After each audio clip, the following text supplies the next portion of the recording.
Chapter 590. Li Qianxue had been worried. She was scared when she saw Su Qingsang go on stage. She had never been so scared before.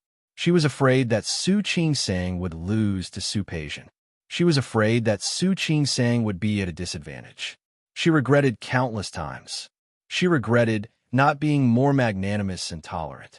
If she had trained Su Qingsang according to Su Peijian standards, Su Qingsang would definitely be more outstanding today. Until she saw Su Qingsang's performance, until she heard her daughter speak. Her heart had been hanging in the air. In the end, Su Qingsang left the stage. Her heart, which was worried about Su Qingsang, seemed to finally be at ease. Her back was covered in a layer of sweat. After Su Qingsang's performance, she finally breathed a sigh of relief. Su Qinghui stood beside her. He had been paying attention to Li Qianxue and Su Qingsang. He was also amazed by Su Qingsang's performance. He had never seen a daughter like this. Seeing that Li Qianxue's body relaxed after Su Qingsang's performance, he reached out to help her. Li Qianxue waved his hand away without thinking. She turned to face him and stood still, her eyes cold. Su Changhui. She had so many things she wanted to say and so many emotions she wanted to vent. But now, she couldn't say anything other than Su Qinghui's name. She didn't need to say anything. Su Qinghui understood. Ignoring her resistance, he held her in his arms. He gently patted her back. Li Qianxue's body tensed up. At first, she wanted to break free, but the occasion wasn't right. She thought of Su Qingsang and Su Peijian. The emotions in her heart were a mess. She couldn't help but grab the front of Su Qinghui's shirt tightly. Her trembling voice was filled with suppressed emotions. Su Qinghui, you owe her. You owe her for the rest of your life. Su Peijian shook Su Qingsang's hand off. If it weren't for her last shred of dignity, she might have lost her temper on the spot. After shaking Su Qingsang's hand off, she realized that something was wrong. She grabbed Su Qingsang's hand and led her to a corner. She took a step forward and stood in front of her. She looked at Su Qingsang with fire in her eyes and a low voice full of sharpness. Su Qingsang, are you very proud now? Are you proud of yourself? Su Qingsang looked at her exasperated face and chuckled. I'm quite proud of myself. After all, it would be hard for me not to be proud of having Miss Su as my accompaniment. Don't you agree? Her smile was faint and her expression was magnanimous. No matter who saw her now, they would not think about how nervous she was before she went on stage. Speaking of which, Su Qingsang really didn't have any outstanding talents. She grew up with the identity of an illegitimate daughter. The Su family being willing to give her a mouthful of food was already a gift. How could they let her go to those things? Moreover, she wasn't interested in that. Therefore, compared to Su Peijian, she really didn't have any talent to show. Her voice was not bad, but she had never wanted to sing. To be able to sing a legend like this, he had to thank his medical school days. Every year at the medical school's gala, there would be people who would perform on stage. Su Qingsang was never a person who liked to be in the limelight. However, the year she was about to graduate, the class monitor misheard and reported her name. When she found out, it was too late. She wanted to say that she didn't want to perform, but the program had already been reported to the school. Su Qingsang had no choice but to bite the bullet. She was a person who pursued perfection. Since she had decided to go on stage, she had to perform well. For that time on stage, she practiced for a long time. She learned how to pronounce, how to speak, and how to turn. Fortunately, it hadn't been too long since she graduated. Her voice could still be heard. The calmer she was, the angrier Su Peijian became. Su Qingsang, don't go too far. How'd she go too far? She was the one who provoked her first. How did she become the one who went too far? My woman, so what if I go too far? The voice that suddenly sounded was a bit cold. Hu Jinyao had come out of nowhere. He stood in front of Su Qingsang, put his big hand on her shoulder, and looked at Su Peijian with sharp eyes. Su Peijian's body trembled under Hu Jinyao's stare, and her momentum suddenly weakened. Hu Jinyao curled the corner of his lips. His tall figure created a great sense of oppression at this moment. So what if my woman goes too far? Su Peijian gritted her teeth. At this point, what could she do? Su Qingsang looked at Hua Jinyao. Her heart warmed. Actually, she wouldn't be at a disadvantage. But she liked Hua Jinyao's protective look. President Hua, this is between me and Qingsang. It has nothing to do with you. Qingsang is my wife. Do you think it has anything to do with me? Just as Su Peijian was about to vomit blood, another voice sounded. It's so lively here. Hui Yifan had come out of nowhere. He stood next to Su Peijian. His gaze swept over Hua Jinyao and Hui Yifan, and he smiled. Big brother, what are you doing? No matter what, Peijian is your future sister-in-law. Don't scare her on my behalf. He also put his hand on Su Peijian's shoulder. His intention to protect her was quite obvious. Hua Jinyao's gaze swept over his hand and finally returned to Hui Yifan's face. Their eyes met, and for some reason, there was a strange surge of pressure in the air. You also said that she is future. Since it is future, let's wait until she marries into the family. The corners of Hua Jinyao's lips curled up slightly, and there was a hint of mockery in his expression. Su Peijian felt more and more anxious. What did Hua Jinyao mean? Big brother, it's really interesting to talk like this. Don't worry, I will definitely make Peijian your sister-in-law. Then we can wait and see. Hua Jinyao put his arm around Su Peijian's waist, glanced at Hui Yifan and Hui Yifan's faces, turned around, and left. Su Peijian was so angry that her teeth itched. She was really uncomfortable. She waved Hui Yifan's hand away. Enough. Okay, baby, don't be angry. Hui Yifan held her hand. It's never too late for a gentleman to take revenge. Don't be anxious. How could she not be anxious? She glared at Hui Yifan hatefully. You'd better pray that the signing of the contract will go smoothly in 2 days, or else. Okay. Hui Yifan put her in his arms again. Don't be angry. Trust me, it will go smoothly. Su Peijian walked beside Hua Jinyao, and she suddenly laughed out loud. Her laughter was very low. Hua Jinyao turned his face to look at her. What are you laughing at? Nothing. Su Peijian glanced at him. I think Su Peijian's reaction just now was quite funny. Hua Jinyao twitched the corner of his mouth. She probably didn't expect that you would turn her into a joke when she wanted to see you make a fool of yourself. Su Peijian laughed, stuck out her tongue, and said playfully, It's not a joke, but she didn't get what she wanted, so she's probably very angry. Hua Jinyao smiled as well. He kissed her gently on the cheek and said, You sang so well just now. Why didn't I notice it before? When you want to play with us, you held back, didn't you? Yes. Su Peijian's eyes curved. I always have to hold back. Well done. Hua Jinyao looked at her slightly open lips and couldn't help but kiss them. I like it. Su Peijian's face was a little red. From the corner of her eye, she saw Su Peijian and Hui Yifan turn around and leave, and the smile on her face faded a little. She actually didn't want to have a bad relationship with Su Peijian. From Su Peijian's point of view, she had lost everything. It was understandable that she would have emotional dissatisfaction. If Su Peijian didn't do anything and just let it go, then she was willing to let it go. If Su Peijian didn't want to stop and would make more moves, then she had no choice but to do it. Su Peijian didn't wait for the banquet to end and wanted to leave early. However, she couldn't leave because Old Master Hu was looking for her. Old Master Hu didn't know that Su Peijian didn't know how to play the guqin, so he thought that the two sisters' performance just now was a temporary surprise. Naturally, he knew that Su Peijian was multi-talented. For a moment, he didn't realize Su Peijian's original intention. Peijian, you gave a good surprise today. Did you tell that last Qingsang long ago? Yes. Su Peijian smiled brightly, but only she knew how unwilling she was in her heart. I want to play the forehand duet with my sister, but she said that it would take longer to practice.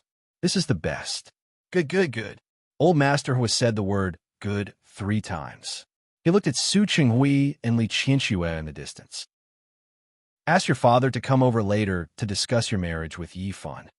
Old Master Hu thought that Su Peijian and Hua Jinyao hadn't held a wedding in Rong City yet. Now that Su Peijian was going to be with Hui Yifan, the wedding must be held in a lively manner.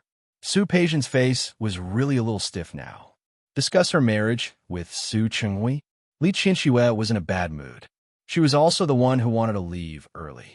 However, she couldn't. Not only was she not in a hurry to leave, but she also stood aside when someone came up to say hello and knew that Su Chenghui was Su Peijian's father. President Su is amazing. Both of his daughters are so outstanding. It's really gratifying that they can both marry into the Hua family. That's right. President Su's daughter is better than so many outstanding daughters in Rome City. He's really good at teaching. Su Chenghui didn't want to hear those praises. However, he had to listen to them. Not only him, but also Li Qianxue. Others wouldn't know that they were divorced, let alone that Su Peijian and Su Qingsang had the same father but different mothers. Li Qianxue stood beside Su Chenghui. After the crowd dispersed, she glanced at Su Chenghui coldly. This is the last time. She didn't say what the last time was. She walked towards Su Qingsang, intending to leave first. Su Chenghui watched her figure disappear into the distance and sighed silently in his heart. He had thought there was a chance to get close to Li Qianxue and repair their relationship. However, he didn't expect that not only did he not get what he wanted, but it also made their relationship even worse. Looking in Su Peijian's direction, Su Chenghui knew that it would be even more difficult for Li Qianxue to forgive him. Before he could recover from that emotion, Old Master Hua had already asked Hui Yifan to invite him. Old Master Hua was a powerful person. After entertaining for most of the day, he was sitting on the sofa in the banquet hall to rest. Hui Yangyuan and Hui Yangxiu sat beside him. In addition to them, there was also Hui Yifan and Su Peijian. There was also Hua Mingliang, Nian Chunya and her husband, Hua Yiyang and Hua Manzi.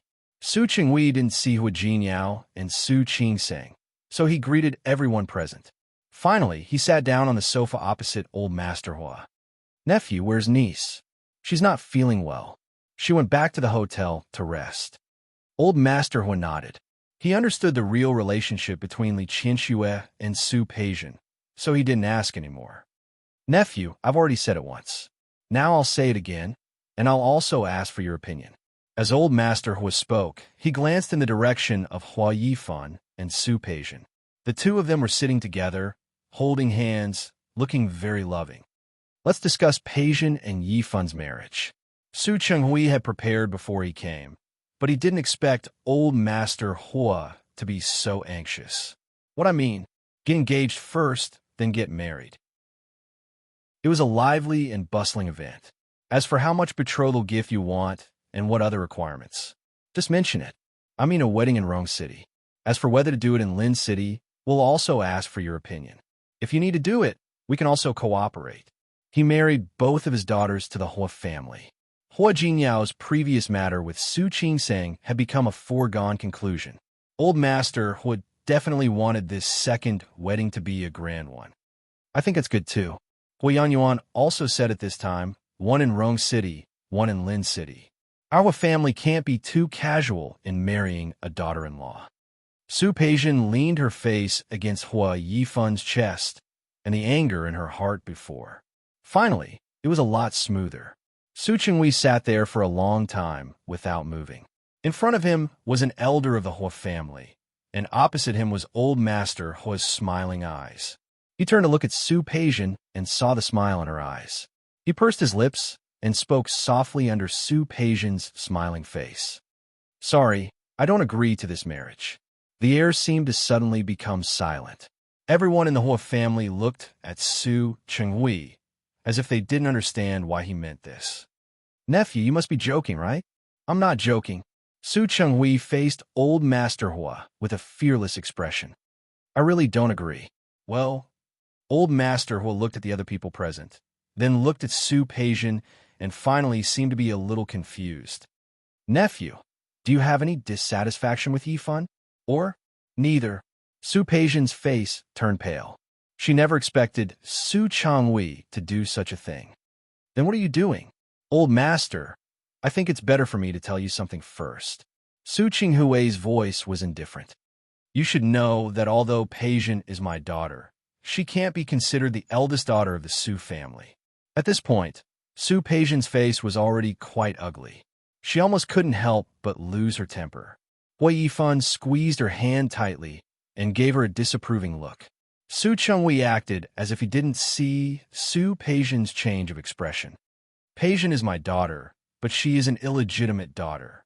She almost couldn't help but lose her temper. Hua Yifan squeezed her hand tightly and gave her a disapproving look. Except for old Master Hua, everyone's expression changed. Nian Xinya had known it for a long time, but when she heard Su Chenghui say it out loud, her expression became even more interesting. She's illegitimate. Now, it had nothing to do with the Li family in Lin City. I don't think she's good enough for Dad. Su Peijian had been upset the whole night. She had been suppressing her emotions. This time, she didn't want to suppress it anymore. Do you have to be like this? I just wanted to make it clear to my in-laws in advance. Su Chenghui looked calm. He looked at Su Peijian, and his usually elegant face was filled with determination. I've taught you that a gentleman does not lie in the dark. I've made mistakes before, so I don't want you to make them again. Your status doesn't match Hua Yifan's. Dad. Su Peijian gritted her teeth and clenched her fists. Old Master Hua looked at the father and daughter and cleared his throat to smooth things over. Nephew, you don't have to say that. I already know Peijian's identity. The Hua family doesn't mind. We didn't object to Su Qingsong's marriage with Jin Yao. Old Master, I know you're a good person. Su Qinghui's attitude didn't change. After what happened before, he knew very well that Su Peijian wanted to marry into the Hua family because she didn't get along with Su Qingsang. How sincere could she be towards Hua Yifan? A marriage without feelings wouldn't be happy. Su Peijian was now possessed. In order to make Su Qingsang unhappy, she didn't mind putting herself in danger. But there are some things I want to make clear to you first. For example, Peijian's identity and the gap between her and Hua Yifan. I made these clear. I know that nephew is magnanimous. However, these are all small matters. You don't have to be so agitated, don't you think? Anyway, I won't agree. Su Qinghui's attitude was firm. Su Peijian was furious. She sat there and felt as if she had been stripped naked. Embarrassment, shame, and all kinds of emotions surged, making her face turn red. Dad, I'm already an adult. I don't need your permission to do anything. She was going to marry into the Hua family. Yes, you're old enough to have your own opinions. So, you don't need my permission to do anything. Su Chenghui nodded and didn't refute her words. I'm just explaining my attitude. As for what you plan to do, that's your business. He stood up and glanced at Old Master. Old Master, I have reservations about this marriage, but I've already said it first. However, I've already said this first. If you still want Peijian to enter the Hua family, then do as you please. You don't have to inform me to attend the wedding. Su Peijian's face turned from red to white. She didn't expect Su Chenghui to be so decisive. She stood up and stood in front of Su Chenghui when he was about to leave. Dad, I thought I was still your daughter.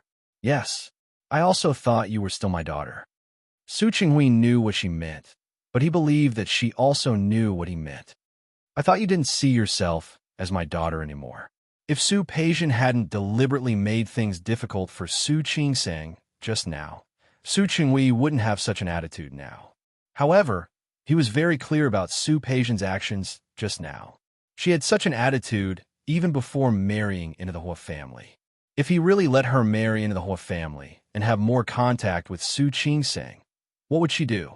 Or perhaps she had already made a move without him knowing. Su Chenghui didn't want to think so badly of Su Peijian, but now he had to think about it. Dad, Su Peijian took a step forward. She lowered her voice and pleaded. That was her last glimmer of hope for Su Chenghui. Today is a good day. You can disagree with me marrying Hua Yifan, but you're my father. Are you sure you really want to do this? Yes, are you sure? Su Chenghui's usually gentle black eyes were now filled with disapproval. Are you sure you've thought it through and want to marry Hua Yifan? Are you sure you love him? Are you sure? He looked at her with a sharp gaze. It was as if he could see into her heart. Before Su Peijian could answer, Hua Yifan stood up first. He held Su Peijian's shoulder. Uncle, of course Peijian and I have real feelings for each other. I've been dating Peijian for a few months. Although I can't say that we understand each other 100%, sometimes when we meet the right person, we can't help but want to settle down with them. But sometimes, when we meet the right person, we can't help but want to settle down with them. Since Peijian and I have decided, we will naturally get along well. In the future, We will slowly deepen our understanding and get to know each other better. We will let our feelings for each other further. These words were very pleasant to hear, but unfortunately, he was facing Su Chenghui. Is that so? In that case, I wish you all the best. But I still maintain my attitude. I don't support your marriage, but I won't interfere or stop it. That's all. I just hope that you won't regret it. He didn't believe that with Hui Yifan's shrewdness, he couldn't see that Su Peijian had ulterior motives in Yao Jiajing and the Hua family. But why could Hui Yifan still accept it? It meant that Hui Yifan's motives were not pure. Hua Jinyao was the president, and Hui Yifan was the vice president. There was a huge difference in the word vice. Everyone had ambitions. With an outstanding brother like Hui Jinyao above them, Hui Yifan probably had his own thoughts. Su Changhui could even conclude that Hui Yifan and Su Peijian had some business dealings. Uncle, what are you talking about? Of course I won't regret it. After all, I have real feelings for Peijian. Su Peijian didn't say anything. She didn't want to say anything anymore. She just looked at Su Chenghui. Now she hated him as well. She would remember the humiliation these people had given her today, whether it was Su Qingsang or Su Chenghui. One by one, she would never forget all the things that had been done to her. She hid her emotions very well. In the eyes of others, she was delicate and pitiful. She didn't get her father's blessing, and she felt very wronged. Only Su Chenghui, who had feelings for her for more than 20 years, didn't miss the flash of hatred in Su Peijian's eyes. His feelings became more and more complicated. Peijian, since you won't regret it, then you don't need my permission. Anyway, you're on your own. Old Master. Su Chenghui bowed in the direction of Old Master Hua. Qingsang's mother isn't feeling well. I'll go see her. Excuse me. Chapter 591. Su Peijian stood there. After Su Chenghui left, she finally couldn't help it. Grandpa Hua, I'm not feeling well. I'll go back and rest first. After saying this with all her remaining grace, she quickly left. Hui Yifan hurriedly said goodbye to Old Master Hua and quickly chased after her. Old Master Hua sat there, not understanding how things had turned out like this. It seemed that at this moment, he finally realized that something was wrong. Brother, what do you think? Hui Yanyuan and Hui Yangxiu both looked at Old Master Hua. Old Master Hua waved his hand. I was too impatient. Forget it. Let's not talk about this for now. Yes. Nian Xinyan interrupted. In my opinion, there are many good girls in Rong City. It's not worth arguing with them. Old Master Hua glanced at him, his eyes a little cold. Nian Xinyan was momentarily embarrassed and didn't speak anymore. Not long after Su Qingsang sent Li Qinshu away, she found that Su Chenghui was also leaving. Dad, you're leaving now? Su Chenghui looked at Su Qingsang with a complicated expression. He had just hurt another daughter's heart. But even so, he did feel guilty towards Su Qingsang. Qingsang, I've booked a plane ticket back to Lin City tomorrow. Your mother probably won't stay in Rong City for long. You have to take good care of yourself. Dad, Qingsang, what happened in the past was all my fault. I'm the one who let you down. When he scolded Su Peijian, did he have the right to do the same? A gentleman doesn't bully a darkroom. He had a guilty conscience, and now he had to bear the consequences. He didn't want to see the sisters become enemies, but he couldn't stop it. Dad, it's all over. It's all over. Su Chenghui didn't know how to tell her. He looked at Su Qingsang and suddenly reached out to hug her. Qingsang, don't hurt yourself. Don't let others hurt you. If someone bullies you, you can tell me. I'll definitely stand up for you. Su Qingsang was caught off guard by Su Chenghui and was completely stunned. She didn't know how to react for a moment, so she just stood there in a daze. Su Chenghui patted her on the back. After thinking for a long time, he said, Be careful of Peijian. He didn't finish a sentence, but he believed that Su Qingsang would understand. Judging from Su Qingsang's performance today, she wasn't the kind of person who would be bullied by others, so he was more or less relieved. She looked behind her and saw that Hua Jinyao had appeared out of nowhere and was standing behind Su Qingsang. Su Chenghui gave him a look that both of them could understand. Hua Jinyao nodded. Su Chenghui let go of her and looked at Su Qingsang with guilt in his eyes. In the corridor, the cold wind from the air conditioner made their arms feel a little cold. After Su Chengwei left, Su Qingsang couldn't help but glance at Hu Jinyao. What happened to my father? Hu Jinyao glanced at Su Qingsang and told her the latest news. Your father rejected Grandpa's proposal. He was against Su Peijian marrying into the Hu family. What? It was Su Qingsang's turn to be shocked. Hu Jinyao wasn't the only one who got the news. Lu Tongjia felt a little suffocated. Compared with old master Hu's misunderstanding, she knew Su Peijian's true intentions better. She wanted to make things difficult for Su Qingsang and see Su Qingsang make a fool of herself. On the one hand, she was afraid that Su Qingsang would really make a fool of herself and embarrass the Hu family. On the other hand, she hated Su Peijian for not knowing what to do. She messed around on such an important occasion. No one else knew about it. In the end, Su Qingsang handled it perfectly. She should feel relieved, but she felt uncomfortable again. The better Su Qingsang behaved, the more uncomfortable she felt, because she always thought of Su Qingsang hugging Zhang Yichen. That feeling made Lu Tongjia feel as if there was a fishbone stuck in her throat. It was really uncomfortable. What's wrong? Hu Mingguang noticed that Lu Tongjia didn't look good. Are you not feeling well? No. Lu Tongjia shook her head. She thought of something else. Su Chengwei is sensible. He knows that his daughter is an illegitimate daughter and doesn't deserve the Hu family, so he came to stop it.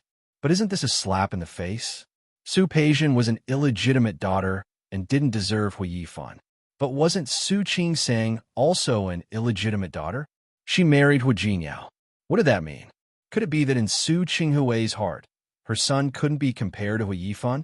Hu Mingguang was a shrewd businessman. Thinking of something, he shook his head. I think you're thinking too much. There might be an inside story. What inside story? Lu Tongjia was already in a bad mood. That made her even more uncomfortable. What's wrong with my son? He doesn't want his illegitimate daughter to marry Hu Yifan, but he wants his illegitimate daughter to marry Jinyao? Is he looking down on people? Hu Mingguang was stunned for a moment and glanced at Lu Tongjia. Are you feeling sorry for Jinyao? This was a rare occurrence. How many years had it been? Who wants to feel sorry for him? Lu Tongjia didn't want to admit that her mood had been affected. I just can't bear to see his family have such double standards. Really? Hu Mingguang's voice was full of understanding. He had been married to Lu Tongjia for many years. How could he not know what she was thinking at this time? She could dislike her child, but she couldn't let others dislike him. Tell Jinyao later that this place is close to the old house. Let him live at home. I don't want to. If you want to tell him, you do it. Lu Tongjia didn't respond. She saw Su Qingsang and Hu Jinyao standing hand in hand from afar. They seemed to be very intimate, and she felt a little upset. Su Peijian wasn't good enough for Hu Yifan. Could Su Qingsang be good enough for Hu Jinyao? Thinking of this, Lu Tongjia's voice became colder. He wants to go home anyway. With a wife, parents are nothing. Hu Mingguang was stunned for a moment, then suddenly laughed again. His wife was good at everything, but she was soft-hearted. Forget it, let him do it. Su Qingsang looked at Li Qianxue, her eyes full of reluctance. Mom, can't you stay for a few more days? 2 days had passed since the anniversary celebration, and Li Qianxue had been with Su Qingsang for 2 days.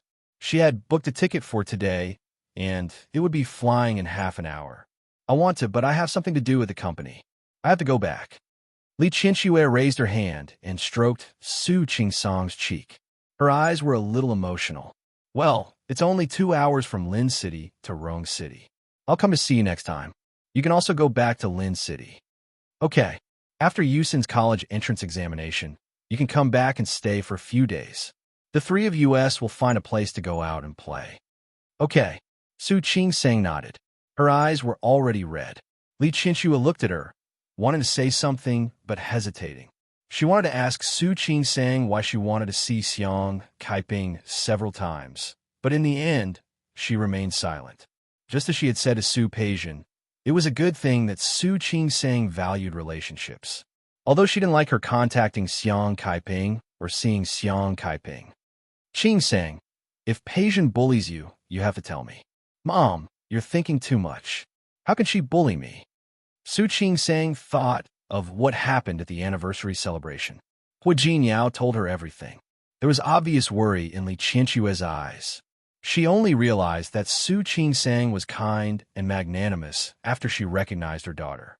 Su Peijian might not be bad by nature, but now she had gone astray. She was afraid that she was no longer the daughter she used to be. Okay, don't see me out. I'm going in. Li Qianxue was about to walk to the VIP passage when Su Qingsang suddenly stopped her. Mom. Yes, my dad. Seeing that Li Qianxue frowned when she heard Su Qinghui's name, Su Qingsang cleared her throat. Mom, let me tell you something. She told Li Qianxue what Su Changhui did that day. Su Qingsang looked at her with some caution. Dad, he's doing this to protect me. And you know, Su Peijian cares about her reputation the most. Now that she was slapped in the face by my dad, she must have suffered a great blow.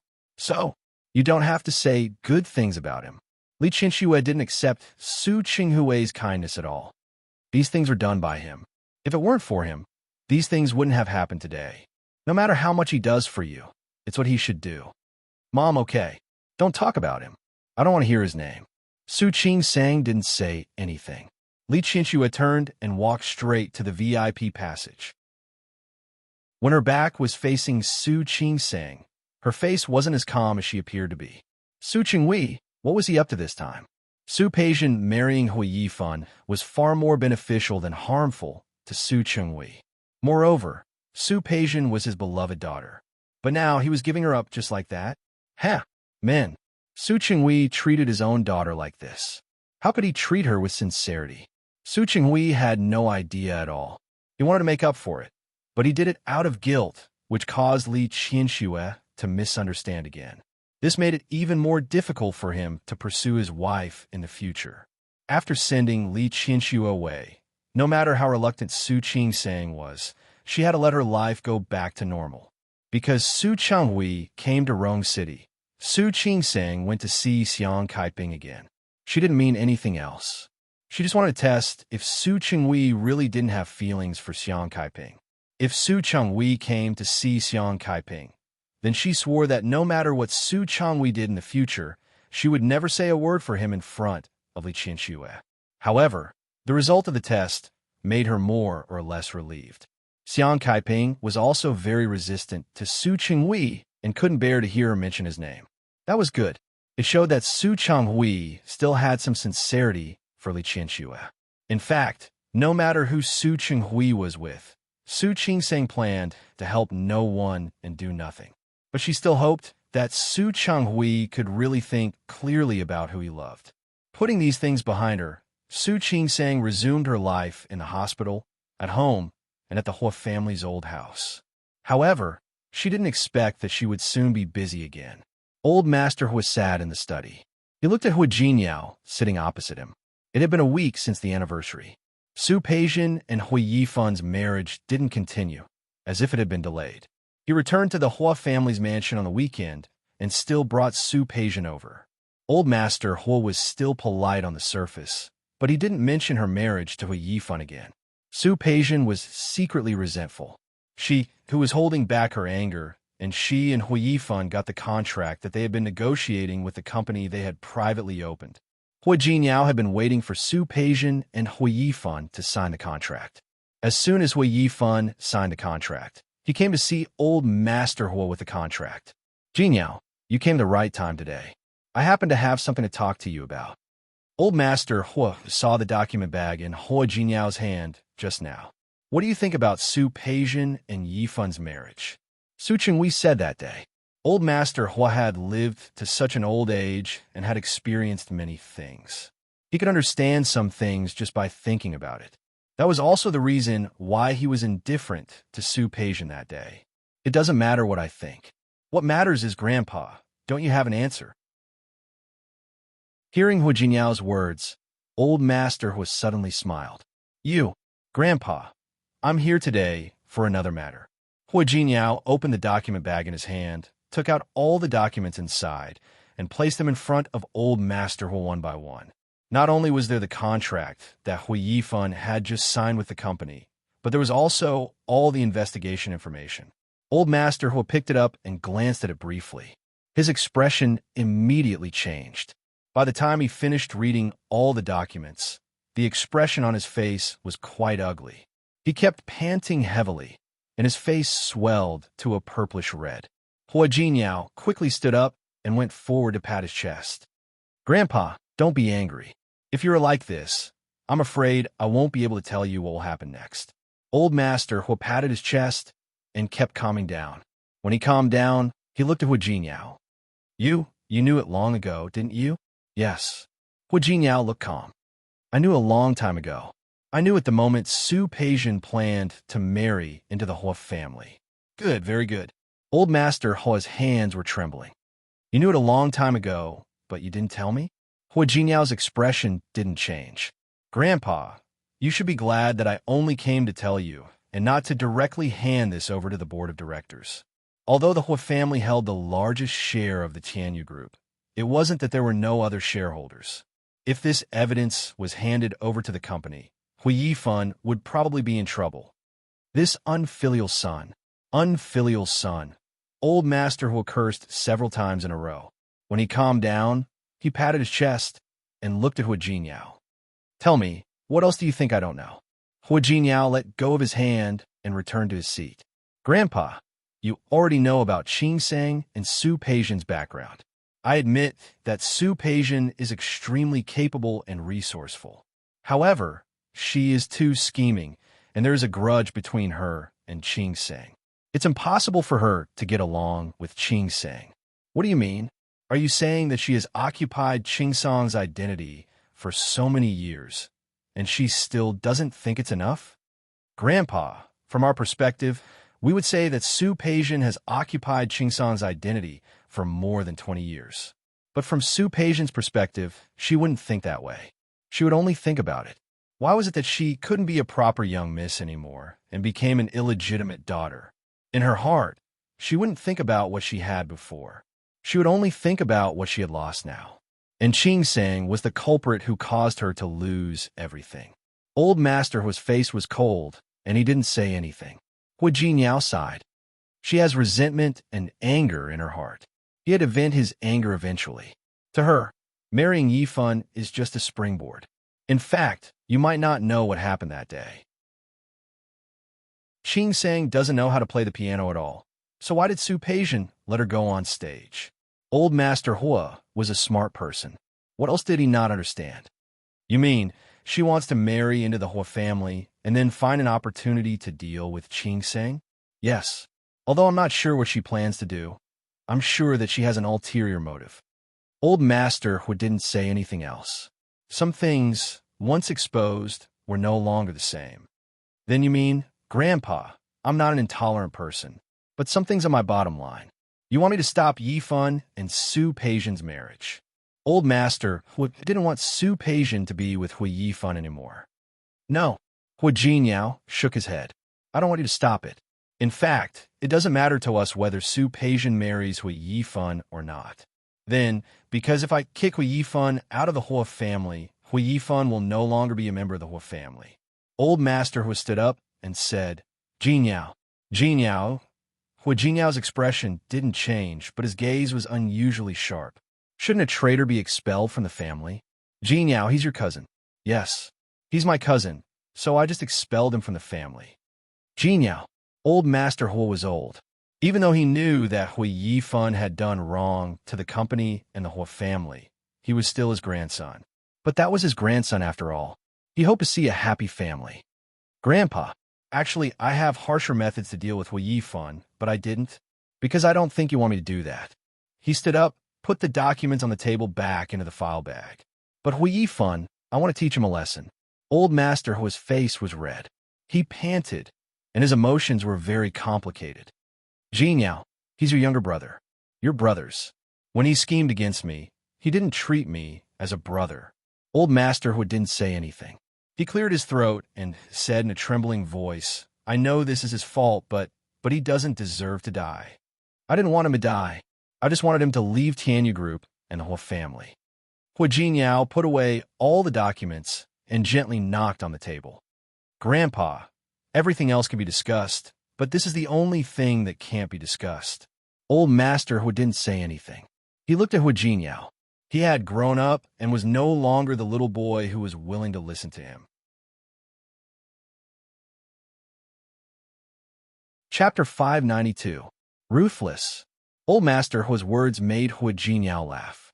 He knocked on the table playfully and leaned forward to look at Old Master Hu. If I really wanted to be ruthless, this information would have appeared in the hands of the board of directors, not on your table. Which big family didn't have one or two prodigal sons? Which family didn't have one or two secrets? But no matter which family it was, they would not allow such a traitor to exist. Especially Hu Yifan. He was already the vice president of Tianyu Group. He had both status and power.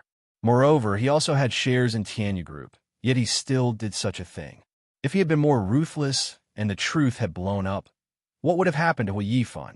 How could Old Master Hu not know? He just couldn't bear it. But how will Yifan survive after leaving the Hu family? That's his business. Hu Jinyao's voice was slightly cold. Grandpa, you don't have to worry so much about him. After all, he has Su Peijian, who is smart and powerful, behind him. Don't you agree? Old Master Hu suddenly nodded. I see. You didn't want Su Peijian to marry into the Hu family, so you used this method? If Hu Yifan left the Hu family, he would no longer be part of the Hu family. What did it matter if Su Peijian married Hu Yifan or not? In order to protect Qingsang, you really are willing to do anything. Old Master Hu's tone wasn't very good. He didn't want to vent his anger on anyone, but he felt that Hu Jinyao was too ruthless.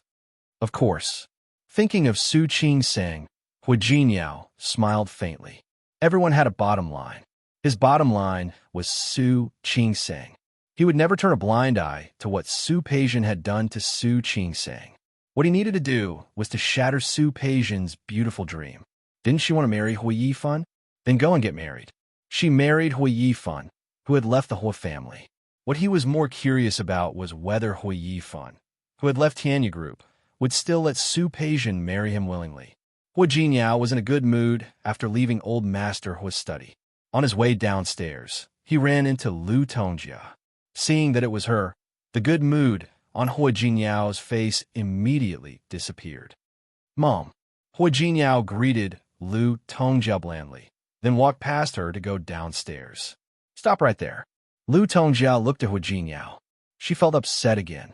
On the day of the anniversary, Hu Mingguang asked Hu Jinyao to stay at home, but he didn't. Later, she found out that Li Qianxue had come to Rong City to stay with Hu Jinyao and Su Qingsang. Hu Jinyao and Su Qingsang wanted to go back to accompany Li Qianxue. Lu Tongjia was furious when she found out about this.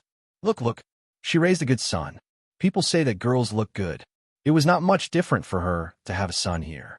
Not only did she value her wife more than her mother, but she also valued her mother-in-law more than her mother.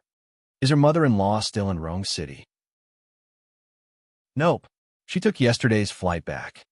Back? Lu Tongjia nodded. Your mother-in-law sure is arrogant. She came to Rong City, but didn't visit us. She didn't even greet us when she went back. What? Does she look down on the Hu family?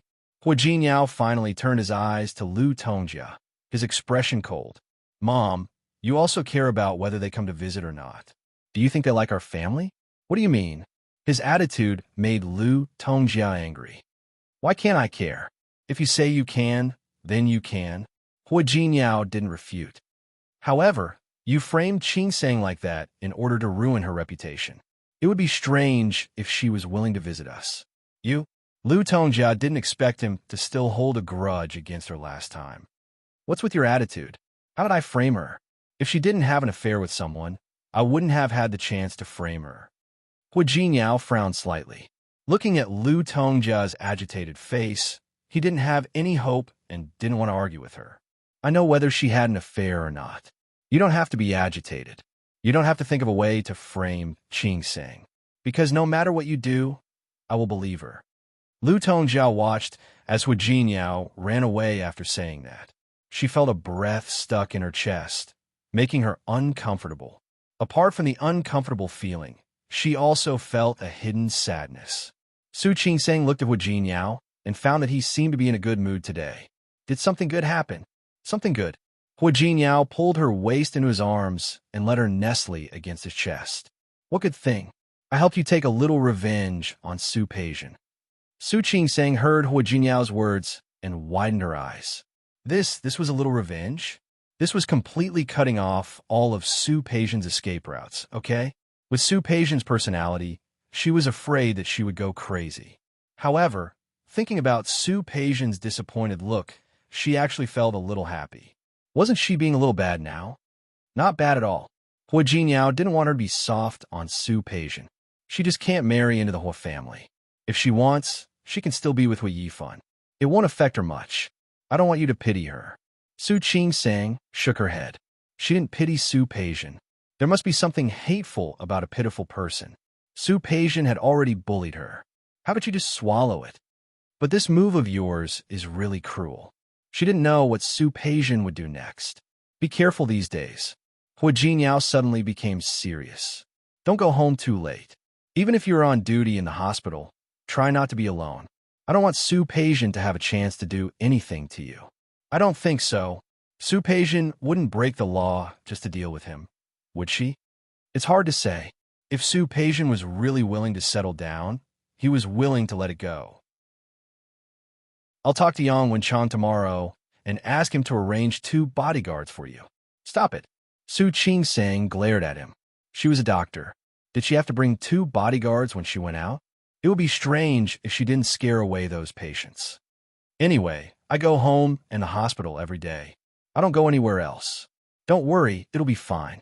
Moreover, Su Peijian was such a smart person. Why would she do something illegal? She shouldn't be that stupid. Anyway, you can't go wrong being careful. He didn't trust Hua Yifan and Su Peijian's characters. Of course, he would definitely ask Yang Wenchang to continue to keep an eye on Su Peijian. No matter what Su Peijian wanted to do, he wouldn't let her get what she wanted. Su Qingsang didn't object. She was sure that Su Peijian wouldn't really do anything extreme. After all, she was a smart person. She wouldn't be stupid enough to put herself in trouble. All right. Su Qingsang suddenly sat up straight, as if she had thought of something. You said you shouldn't be alone. I forgot to tell you something. What? Su Qingsang tilted her head to look at him. Her pink cheeks were blushing. Her expression seemed to be a bit conflicted. I'm going on a business trip. I'll be gone for about half a month. The first hospital of Rong City had started a cooperation project with several hospitals in S Province. They were going to S Province for a free medical exchange. Su Qingsang's performance in the past few months in the hospital was remarkable. Sun Huiya strongly recommended her to go to S Province. When Su Qingsang found out, the list had already been made. You know, Director Sun has always thought highly of me. This time it's the same. She's already named me. There's no way I won't go. S Province. Hua Jinyao's first reaction was to think of one thing. S Province? Wasn't that, yes. Which city? C City. C City? It wasn't the same place. But there were accidents in everything. Su Qingsang blinked. You not happy? A little. Hua Jinyao wrapped his arms around her waist and pressed his chin against her neck. I don't want you to go. Su Qingsang hugged him, tilted her head, and kissed him on the cheek. I don't want to go either. But I have no choice. Hua Jinyao didn't say anything and tightened his arms. Su Qingsang couldn't help but kiss him on the cheek again. All right, it'll be quick. I'll be back in half a month. Honey, half a month is a long time. Then, why don't you go with me? Su Qingsang joked. I'll apply to the hospital. I can't bring a family member, but I still need a driver. Why don't you come to our hospital and be a driver? You're getting bold. Hua Jinyao reached out and pinched her cheek. You dare to ask me to be your chauffeur? Can I? Yes. Hua Jinyao rubbed her cheek. Seeing that her face had turned red because of his action, he couldn't help but lean over and kiss her. All right, go if you want to. I support you. Hua Yifan's departure from Tianyu was imperative. There would be news about it by tomorrow at the latest. The departure of a vice president was not a small matter, especially for a large corporation like Tianyu. Next, whether it was Su Peijian or Hua Yifan, there would be some moves. In fact, he also believed that Su Peijian wouldn't dare to do anything to Su Qingsang openly, but he was afraid that she would do something secretly. Under such circumstances, it would be a good thing for Su Qing to leave Rong City. But after you go, you must be careful. I know. Su Qing knew that he would agree, but she was still quite happy. That was the best thing about Hua Jinyao. He looked a little strong and chauvinistic. But at critical times, he would always stand behind her and support her decisions. She couldn't help but raise her head and gently kiss his chin. Hua Jinyao, thank you. I don't really like this thank you gift. Hua Jinyao picked her up, left the sofa, and walked to the room. I'll be more satisfied if you change your thank you gift. Su Qing face was a little hot, but she took the initiative to put her arms around his neck and let him carry her back to the room. What did you say? Hui Yifan looked at the person in front of him with a shocked expression. Chapter 593. The atmosphere in the office was depressing. Hui Yifan's voice had changed. Say that again. Hua Jinyao sat behind his desk and calmly watched Hui Yifan's face change. Even if I say it 100 times, it will still be the same. Hui Yifan, from today onwards, you're no longer the vice president of Tianyu Group. I was fired. Ridiculous. How could Hui Yifan accept such a thing? Who agreed? Who gave you the right? Let me tell you, do you think that just because you say you're fired, I'm going to leave? Yes. All I have to do is fire you, and you want to leave. Hua Jinyao, don't go too far. Hui Yifan's face darkened. He glared at Hua Jinyao with hatred, as if he wanted to burn a hole in his body. You are a descendant of the Hua family, and so am I. You have contributed to the group, and I have also contributed to the group.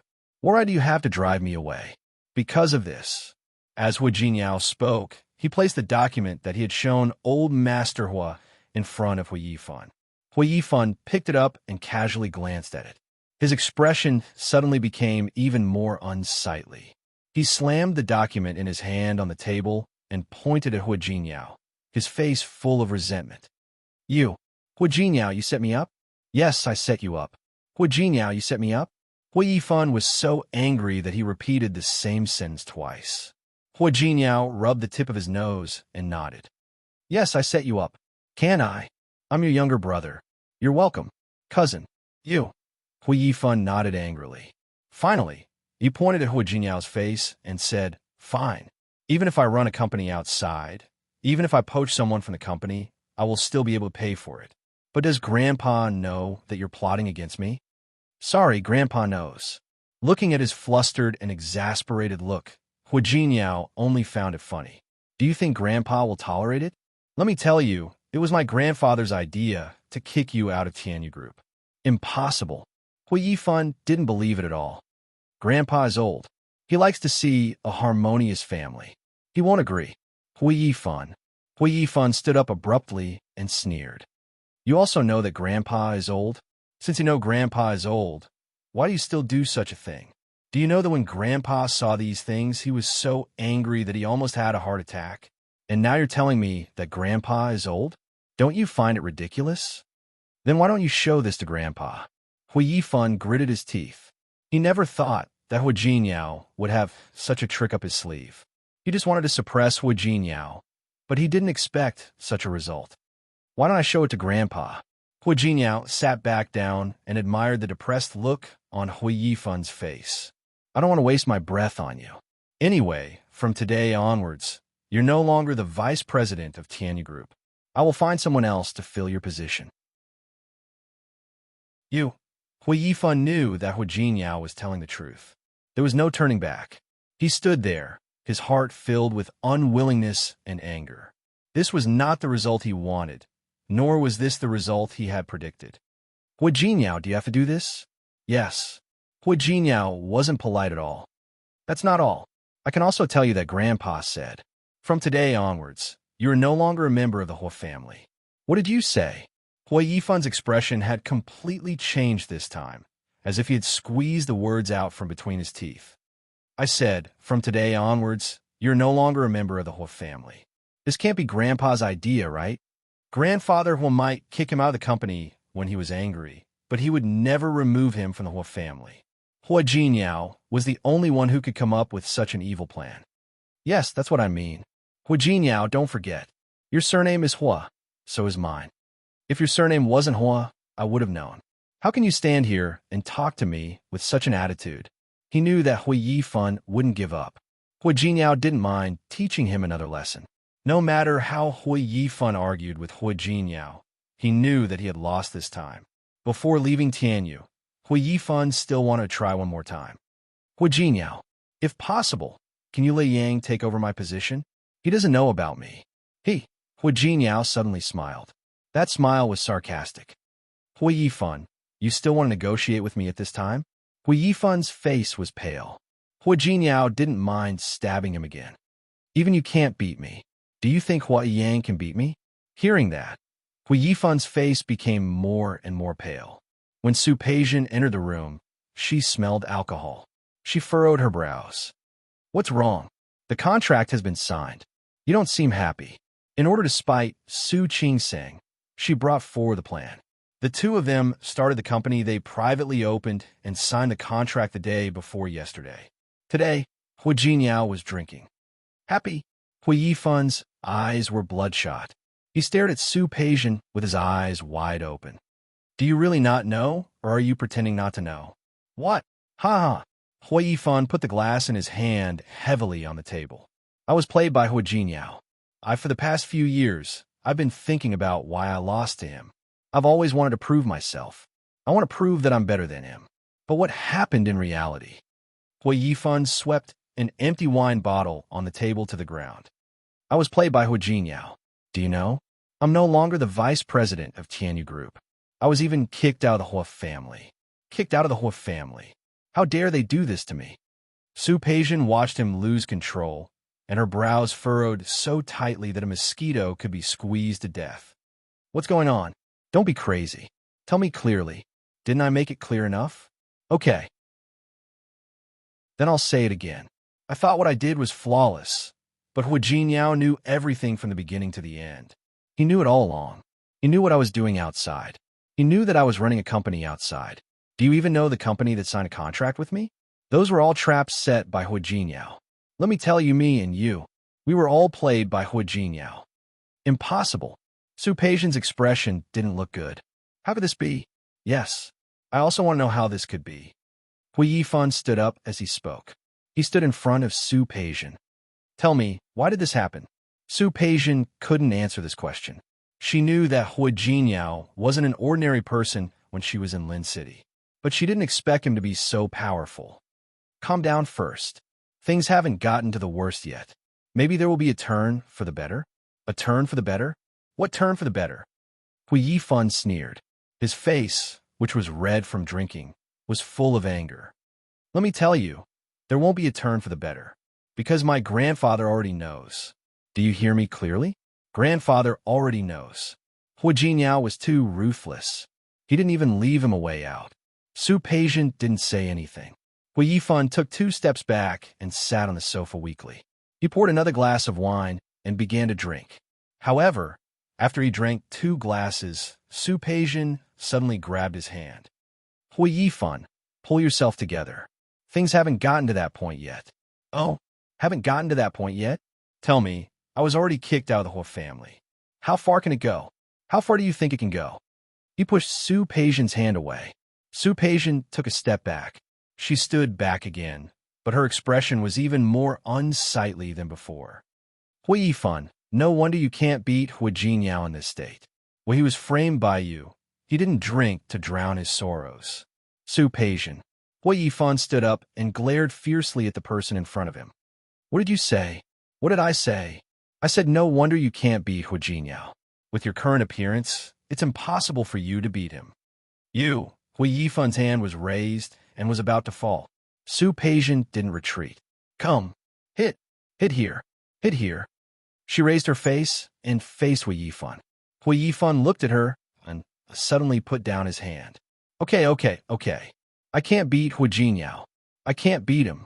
Since you admire him so much, you can go with him. Su Peijian sneered. You don't have to chase me away. I'll leave now.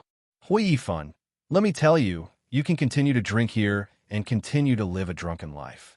I, Su Peijian, am blind to marry a coward like you. After saying this, she left without looking back. When Su Qing-sang got off the plane, she felt the heat wave hitting her face. Rome City was located in the north. After the Dragon Boat Festival, the temperature wasn't high. City C, located in Province S, was in the middle of China. After the Dragon Boat Festival, the weather here was considered hot. It's so hot. Sun Huia was born and raised in Rome City. She couldn't stand it as soon as she got off the plane. Su Qing-sang smiled and looked at the long-sleeved knitted shirt on Sun Huia's body. Director Sun, I reminded you. Yes, you did remind me, but I'm old. I'm always a little afraid of the cold. I didn't expect the weather here to be like this. It's okay. When we get to the dormitory later, change your clothes first. Then have a good rest. This time, they were working with Rendezvous Hospital in City C. It was also the largest hospital in the area. They had arranged rooms for them in the hospital dormitory, and there was a welcome banquet tonight.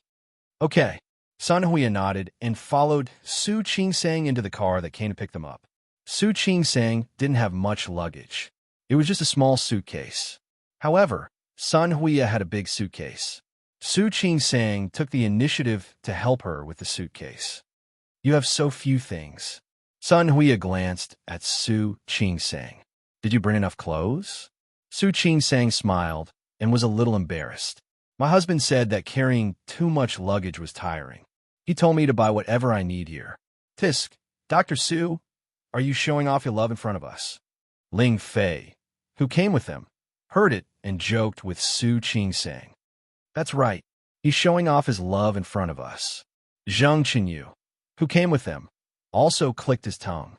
He thought about how everyone saw Hua Jinyao personally send Su Qing-sang to the airport this morning and how the two of them were inseparable at the airport. It's good to just get married. This relationship is so good. Sun Huia also teased. Su Qing-sang felt more and more uncomfortable. It's not really just married. Su Qing-sang was a little embarrassed. We've been married for almost a year. Su Qing-sang was stunned when she said this. Yes. Thinking about it seriously, it was almost a year since she and Hua Jinyao got married. It would be the 1-year anniversary in about 10 days, right? If that was the case, wouldn't their wedding anniversary not be together? After all, she still had to stay here for half a month. Her heart was a little gloomy. This was their first wedding anniversary, but the two of them couldn't be together. Thinking about it seriously, they got married so casually. Maybe Hua Jinyao didn't even remember this day. Su Qing-sang suddenly felt a little stifled. However, her heart couldn't stay stifled for long. In the following time, she, Sun Huia, and all the doctors who came to Rome City with them began to get busy. Rendezvous Hospital in C City was famous and had many patients. It didn't lose to the first hospital of Rome City at all, especially since they also had cooperation with many units. On the third day of their arrival, they encountered a unit that arranged for people to come for a physical examination. There were many women in this unit. With more women, there were more gynecology-related items to be examined. Su Qing-sang and Sun Huia had originally arranged for outpatients today, but now they all went to help. After this wave of people finished the examination, almost 2 days had passed. 2 days later, there was another random inspection. Even if they were here for an exchange, they all became busy. In the blink of an eye, Su Qing-sang had been here for a week. Tonight, she had to do a summary of this week's work. Sun Huia wasn't young anymore. Such a busy day was a little too much for her. Su Qing-sang took the initiative to ask her to rest, and Sun Huia didn't refuse. She said that she would host the exchange and cooperation meeting at night. Su Qing-sang nodded and picked up her notebook. She originally wanted to go back to the temporary office they arranged to prepare. Unexpectedly, as soon as she walked out of the corridor, she met a group of people in front of her in a hurry. The man in the lead stunned her for a moment. He held his notebook and stood there without moving. Uncle! Zhang Yichen was holding a pregnant woman in his arms. When he saw Su Qing-sang, he was stunned. Why are you here? Su Qing-sang looked at the pregnant woman in his arms. There was already blood flowing from her lower body. She waved her hand and said, Let's not talk about that first. What's the situation? Not only Zhang Yichen, but there were also several soldiers standing behind him. Everyone looked nervous. She fell just now? She seems to be in danger now. Hurry up and save her. Zhang Yiqin didn't have time to explain more, so he quickly explained the situation. Su Qingsang glanced at Zhang Yiqin. The first thought in her mind was that Hu Jinyao's uncle was too lucky. Why did he always encounter people who tried to blackmail him? She didn't have time to think about other things at the moment. She hurriedly waved her hand. Come on this way. Arrange for someone to do the procedure. I'll examine her first. Okay.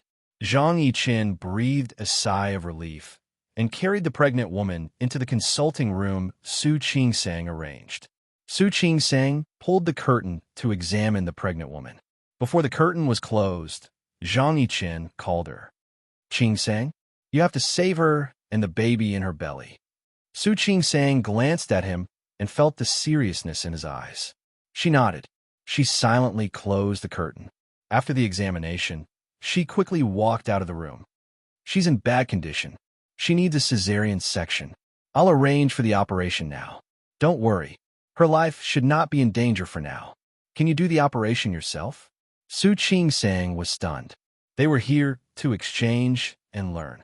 It was not impossible for her to do the operation, but it needed to be arranged by the higher-ups.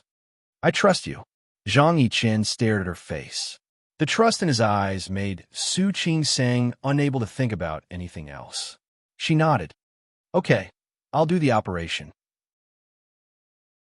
Su Qingsang had had cesarean sections many times. It was not a big operation for her. However, when the pregnant woman entered the operating room, she found that her condition was a bit complicated. Her blood was Rh negative. The hospital's blood bank only had 2 units of Rh negative blood. The pregnant woman had lost too much blood. At least 4 units of blood had to be transfused. She reported the situation. The only thing she could do was to try her best to save the pregnant woman's life. She didn't know how the outside coordinated. Anyway, in the time she estimated, someone sent Rh negative blood. A few hours later, Su Qingsang came out of the operating room. She was in a strange operating room with a strange assistant and a strange person. Fortunately, they cooperated well. When she came out, she found Zhang Yiqin and the other soldiers were still waiting outside. Su Qingsang took off her mask. Zhang Yiqin was already standing in front of her. How is it? How is she? Both mother and daughter are safe. Su Qingsang saw the anxious look on Zhang Yiqin's face. But the baby is less than 8 months old. It is very fragile now. She needs to stay in the incubator for a few days for observation. Okay, what about the adult? The anesthesia is still there. She will probably wake up later. Su Qingsang glanced at Zhang Yiqin. He was still in his military uniform. His chest was covered in blood, but he didn't seem to care at all. Thinking of what happened between him and her in the whole family's old house, she felt a little awkward. Although she had been drugged and drunk before she did that, she was still Zhang Yiqin's elder sister. Su Qingsang cleared her throat to divert his attention. Oh, right. Why were you so careless? And you ran into her again? Su Qingsang wasn't joking. You are so lucky. You run into her every time. It's not luck. Zhang Yiqin's expression was serious. He looked at Su Qingsang with a touch of pain in his eyes. She is the family of a martyr. Last week, her husband died. Su Qingsang was stunned. She saw the pain in Zhang Yiqin's eyes. He was your comrade? Zhang Yiqin nodded almost imperceptibly. He was his comrade and his subordinate. Last week, he died in the line of duty. Before he died, he happily told them that he was going to be a father soon. However, before he could become a father, something happened to him. His wife received the news yesterday and rushed over today. She came to take him home, but she was too emotional when she saw the cold tombstone. She accidentally fell on her way down the hill. They went back to the city. The nearest hospital was Rinha Hospital, so they sent the pregnant woman here. She will be fine, right? His comrade was the only child in his family. The newborn child was the only child left behind by the other party. Su Qingsang's eyes were a little wet. She nodded and said, "Don't worry. The operation was successful. They will be fine." Zhang Yiqin breathed a sigh of relief. He looked at Su Qingsang's surgical gown and asked, "Why are you here?" "Our hospital organized us to come here for a learning exchange." Su Qing-sang seemed to have just realized that she was wearing a surgical gown. She awkwardly cleared her throat. It's done. The operation here is done. I still have something to do. If you want, you can go to the nursery over there to see the baby. Thank you. Qing-sang. Zhang Yiqin thanked her very seriously. Su Qing-sang was a little embarrassed. You're welcome. It's my job.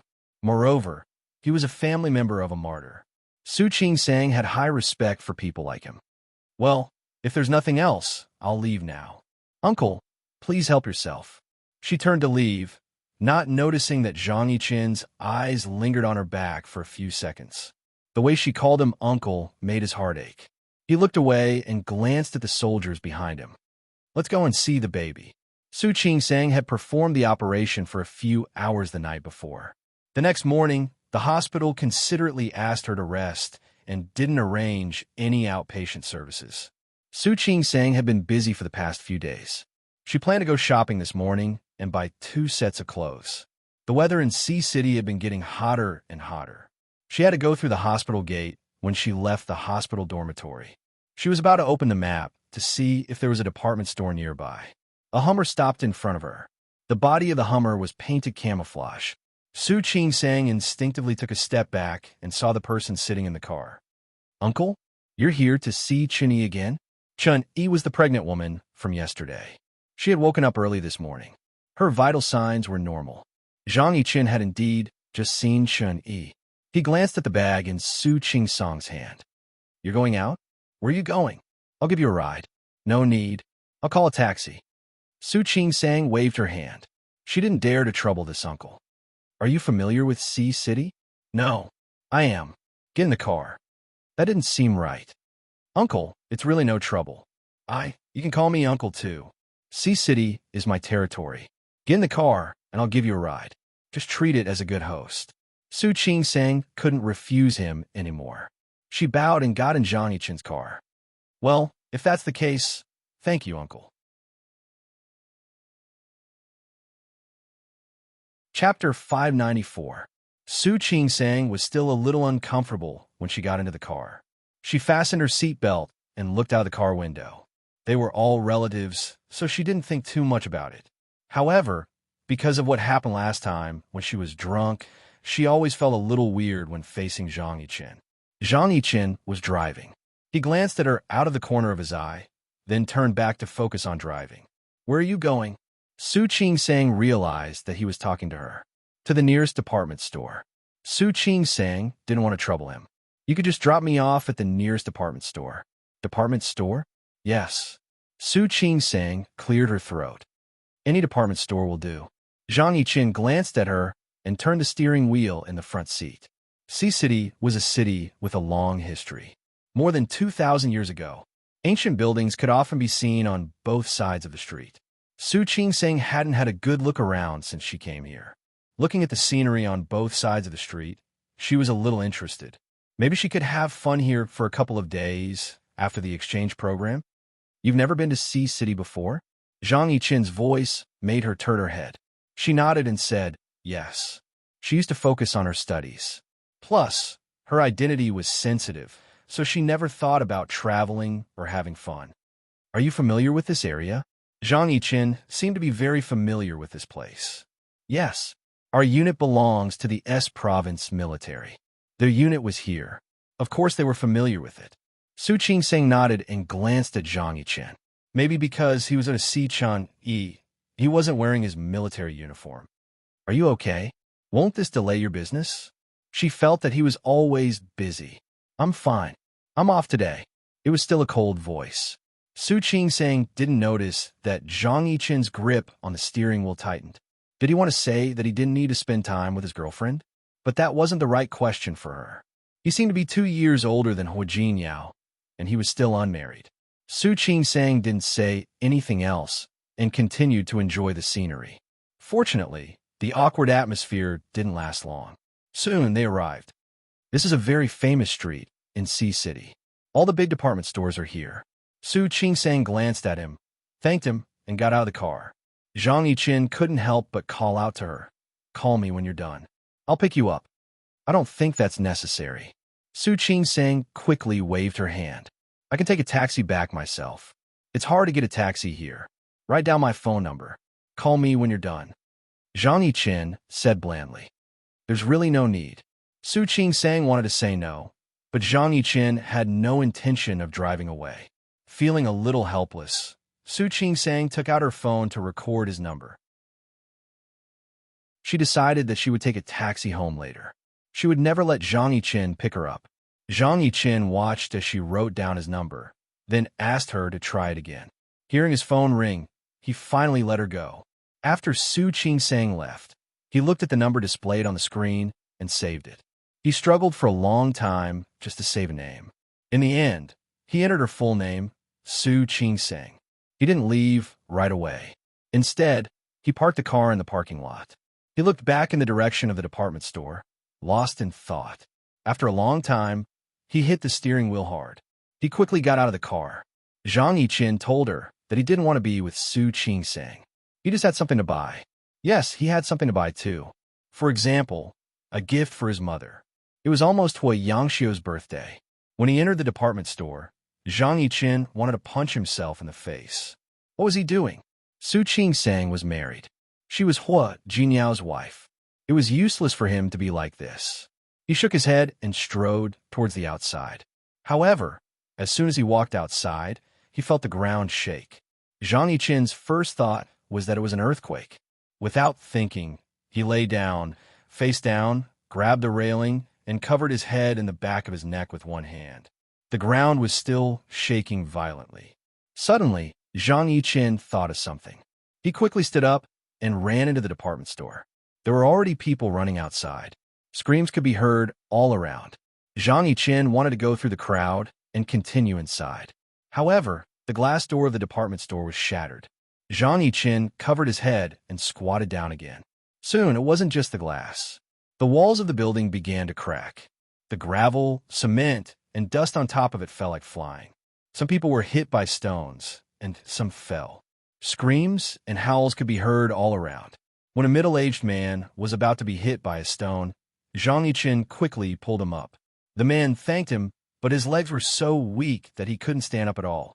Go to an open place and put your hands on your head. After saying that, Zhang Yiqin looked at the scene in front of him and thought that Su Qingsang was still inside. He immediately took out his phone and called Su Qingsang, but no one answered. The surroundings were still shaking. He called again, but still no one answered. Seeing that no one was picking up the phone, he couldn't care less anymore and rushed into the department store. The shaking inside was even worse than the outside. Things kept crashing down and falling. Zhang Yiqin regretted it very much. He shouldn't have asked Su Qingsang to take his phone number. He should have gone in with her. The shaking was still going on. Zhang Yiqin couldn't go forward anymore. Everyone around him was screaming as they ran outside. He was the only one who walked inside. He looked at those people running outside. None of them was Su Qingsang. He became more and more anxious. The chandelier on the ceiling fell in his direction. He quickly dodged to the side and avoided it. People kept running outside, blocking his way. Zhang Yiqin was anxious. He said loudly, "Don't panic. Everyone bend down, cover your head, and run outside." At this moment, someone spoke, and the people who were running around blindly seemed to have found their direction. Zhang Yiqin couldn't care less about those people. All his energy was now focused on finding Su Qingsang. The women's department was on the second floor. If Su Qingsang was here to buy clothes, she must be on the second floor. The stairs were already broken. Some people were so scared that they didn't dare to come down. The escalator had stopped a long time ago, but he could still go forward. Zhang Yiqin exerted the physical strength he had developed in the army. He dashed up as fast as he could. Regardless of the shaking ground, he rushed straight to the most dangerous place. There were fewer people on the second floor than on the first floor. When the earthquake happened just now, everyone ran outside with all their might. Zhang Yiqin didn't know where Su Qingsang was, so he could only search the clothing stores one by one. As he searched, he dodged the falling cement and dust. At the same time, he didn't forget to call Su Qingsang. He could feel the ground shaking more violently under his feet. But Su Qingsang didn't answer the phone. He was anxious, so he ran even faster. He kept calling, running, and dodging objects that might fall on him. He was in a sorry state. While he was dodging, he heard a phone ringing. It was from a shop next to him. Zhang Yiqin was stunned. He dodged a shop sign that was about to fall, looked at the shop in front of him, which was blocked by broken glass and a counter. He hung up the phone and found that the ringing had stopped. He called again and found that it was ringing again. Zhang Yiqin's eyes became hot. He looked at the name of the shop and immediately knew that Su Qingsang was inside. The shaking stopped at that moment. Zhang Yiqin pushed the counter open and went inside. Other than the counter, there were 2 more shelves, which were blocking his way. Zhang Yiqin didn't hang up the phone. He heard the ringing getting louder. He walked forward and seemed to step on something. He stopped and found a female shop assistant lying under the shelf. He squatted down and found that the back of the female shop assistant's head was bleeding. She was no longer breathing. Zhang Yiqin's heart skipped a beat. He felt as if his whole heart was twisting. Without thinking, he pushed the shelf away and moved the female shop assistant's body to the side. He gave the shop assistant a deep look, then looked around. Other than the female shop assistant, he didn't see anyone else. The phone was still ringing. Next to it was the fitting room. Zhang Yiqin thought that Su Qingsang was here to buy clothes, so she might be trying on clothes here. Without thinking, he walked toward the fitting room. The wooden door of the fitting room had fallen. Half of it was stuck in the door. Zhang Yiqin's heart was beating fast. Even though he had participated in a mission 1,000 times more dangerous than this, it didn't make him feel better. He pulled the door open forcefully and saw Su Qingsang lying there. She was holding a piece of clothing in her hand. She seemed to have lost consciousness. There were no windows in the fitting room, and the electricity in the building had been cut off. He could only see Su Qingsang's face with the dim light coming in from outside. There was no blood on her face, but there was a lot of dust on it. Her legs were curled up, and her body was leaning against a chair. There was no obvious blood stain. He put his hand on the tip of her nose and found that she was still breathing. He was more or less relieved. Su Qingsang? Su Qingsang? Zhang Yiqin called her twice, but there was no response. He squatted down beside her, about to carry her and leave, but unexpectedly, there was another violent shaking behind him. He saw the lamp above his head shake and was about to fall. It was a critical moment. Zhang Yiqin hurriedly picked up the door that had just fallen and placed it above the 2 of them. As expected, the lamp fell, and then there was an even more violent shaking. Su Qingsang's body was leaning against the chair, and Zhang Yiqin was holding the door. No matter how many things fell from above, he didn't move at all. When the shaking stopped, Zhang Yiqin found that he and Su Qingsang were trapped. He didn't know how many pieces of cement and wall had fallen outside. The fitting room was completely blocked. The shaking continued. Zhang Yiqin gritted his teeth and held the door. He held Su Qingsang up with one hand and let her lean against him. The ground was shaking under their feet, and the dust kept falling above their heads. Zhang Yiqin didn't dare to move, and he couldn't. At this moment, he was even glad that the shaking just now had shaken the door off. Otherwise, the 2 of them might have been buried.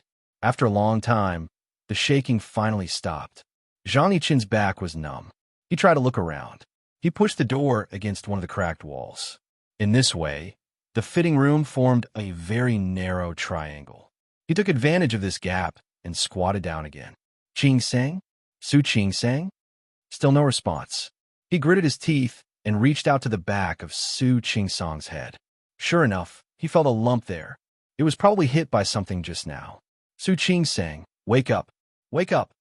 It was very dark inside. Zhang Yiqin took out his phone and turned on the light.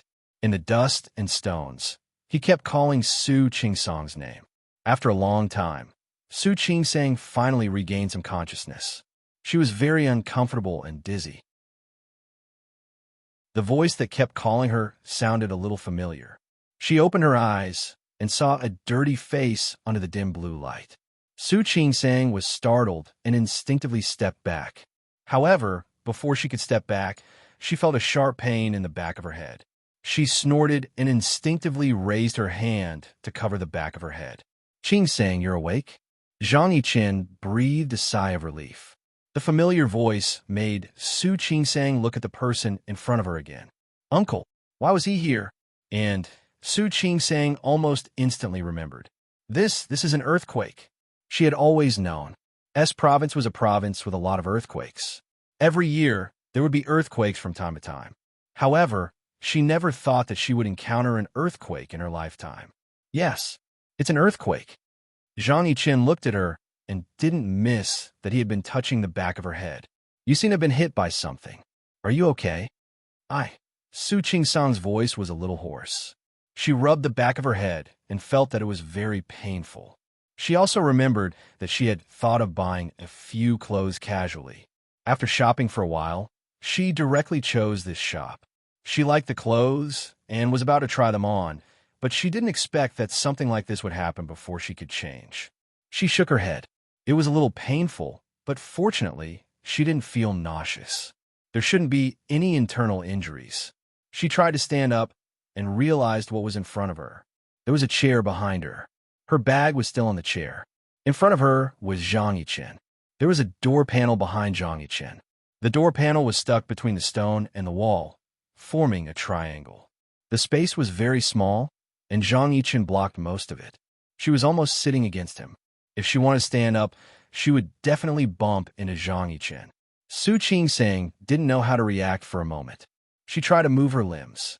Fortunately, she could still move them. She couldn't help but look up at Zhang Yiqin. His face was completely gray, and so was his hair. He didn't look good.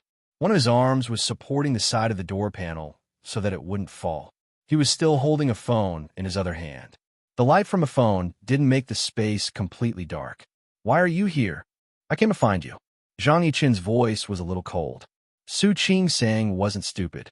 She had guessed it before, and this was just a confirmation. You came to save me? Yes.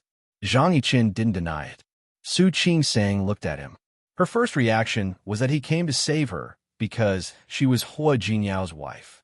Her second reaction was that he was a soldier. This was his business to begin with. Thank you. You're welcome.